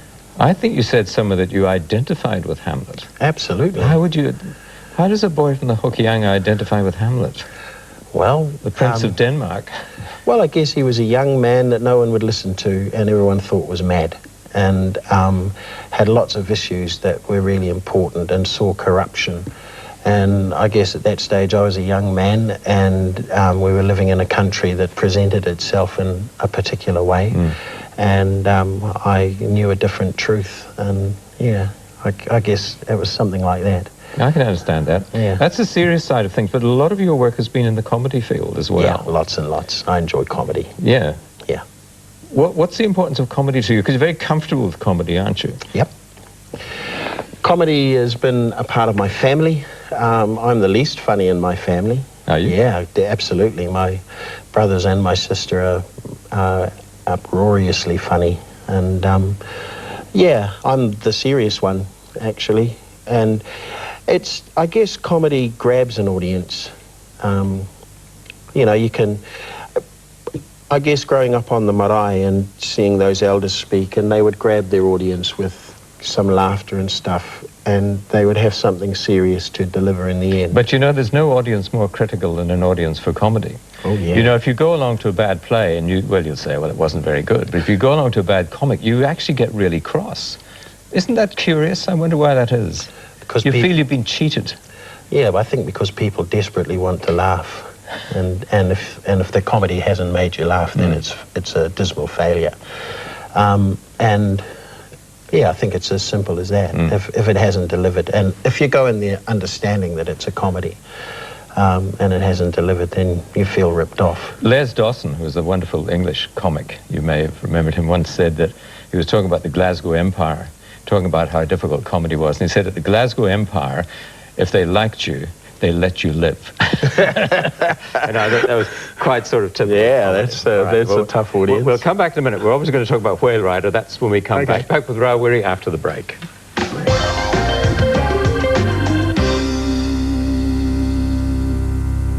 Mum and Dad are going to have to like what we do. Yep. Because they left us alone here to do it. They said we could, so we're doing it. Panadine, with its combination of paracetamol and codeine, has the power to attack pain fast, like headache and backache. If pain strikes, hit back hard with Panadine. Strong pain, powerful Panadine. Olay invites you to take a picture of yourself, because after using anti-aging Total Effects, your skin may never look the same. It's rated higher overall than other department store products. See tone and colour improve. The look of age spots diminishes. It keeps working to help fight the 7 signs of aging. So why don't you shoot for the future? Picture yourself looking younger starting today. Total Effects from Olay. Love the skin you're in. At Foodtown and Woolworths, we're one team of 10,000 whose job it is to give you the best grocery shopping experience in New Zealand. But ask any one of us what really sets us apart and you'll get one answer. One card. One card. One card. It's the one card for instant savings on over 2,500 products every week. And points you collect for grocery cash vouchers and bonus rewards. Joining is easy, online or in-store at Foodtown and Woolworths. The Foodtown Woolworths One Card for bigger savings and better rewards. There's a new world, don't you know? First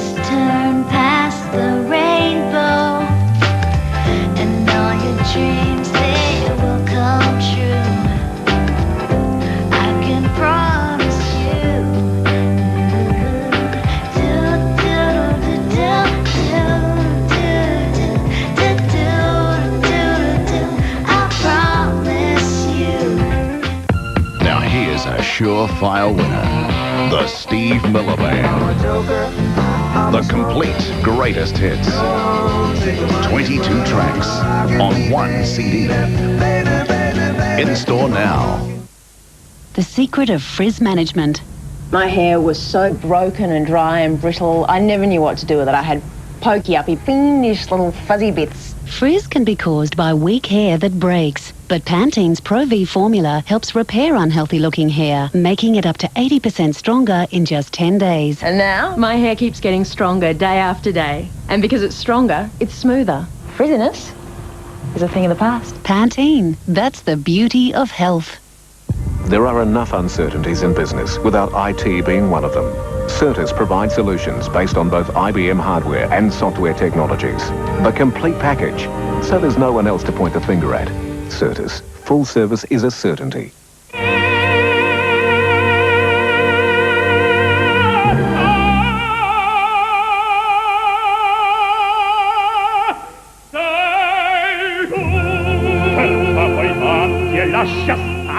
I'm sticking to traffic and all that kind of thing in the bloody car park here. It's really not good enough, is it? Think I can find it. With or without you, airline takes off Monday.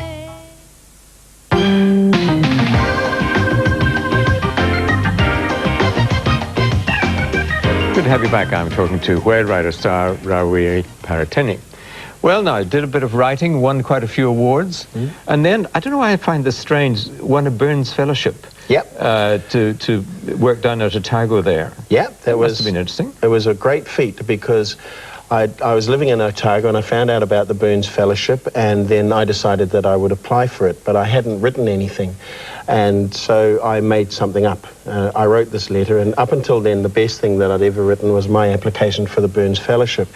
And I made up this play that I'd written, and it was a radio play, and on my wall was a Save Us a Place to Live poster with a Don Binney painting on it. And the play is called Save Us a Place to Live, and it's about conservation, blah, blah, blah, blah, blah. And then I got a letter back, and they said that I'm in the shortlist, and they'd like to see a script. So I wrote the play, and it wasn't too bad, and it got recorded, and it did pretty good. Yeah. You were interviewed in Kaleidoscope when you got that Burns Fellowship. Curious interview that. I think I remember it. Do you remember it? Yeah, I do. It was funny. I was in my office at the Burns Fellowship, and I think it was Gordon McLaughlin, and he came into my office, and they set up, and then they interviewed, and he looked at me and he said, Janet Frame, Morris G, Morris Shadbolt, James K. Baxter, blah, blah, blah, Witi Himaira, Hone Tufare, and now Rawiri Paratine. How does that make you feel? And I was sitting there looking at him, and I thought, you don't think I deserve this, do you? And I also knew that the best thing I'd written was my letter. And I looked at him and I thought, okay. And so I came back at him and I says, yeah, well, they had to get a decent writer sooner. That was a very good answer. He had to call cut. Okay, well, let's come to Whale Rider. You were enormously attracted to that part, weren't you, when you saw that script? What drew you to it? It's a fantastic story that Whitty wrote in the novel, and the screenplay that Nikki delivered was amazing. It's the best screenplay that I've ever read. And yeah, I read the role and I just thought, I want to play that role. And that was the end of that. How did you prepare for it? Did you do research? What did you do to prepare for the role? I did lots of research. I did a lot of meditative research, just thinking about elders that I knew. I did library research. I went and looked at photographs of contemporary elders. I lost a lot of weight. I could do with getting another role like that. You know, I did physical preparation. Yeah, lots and lots and lots. It's a big role, and it's going to demand me to be as emotionally available as I could, and so I had to be ready for it. Interesting thing about this is stating the blindingly obvious, but Nikki Caro is not Maori. Yeah. And so you have a Pākehā director directing this very Maori story. How did you feel about it? Do you have any reservations about that?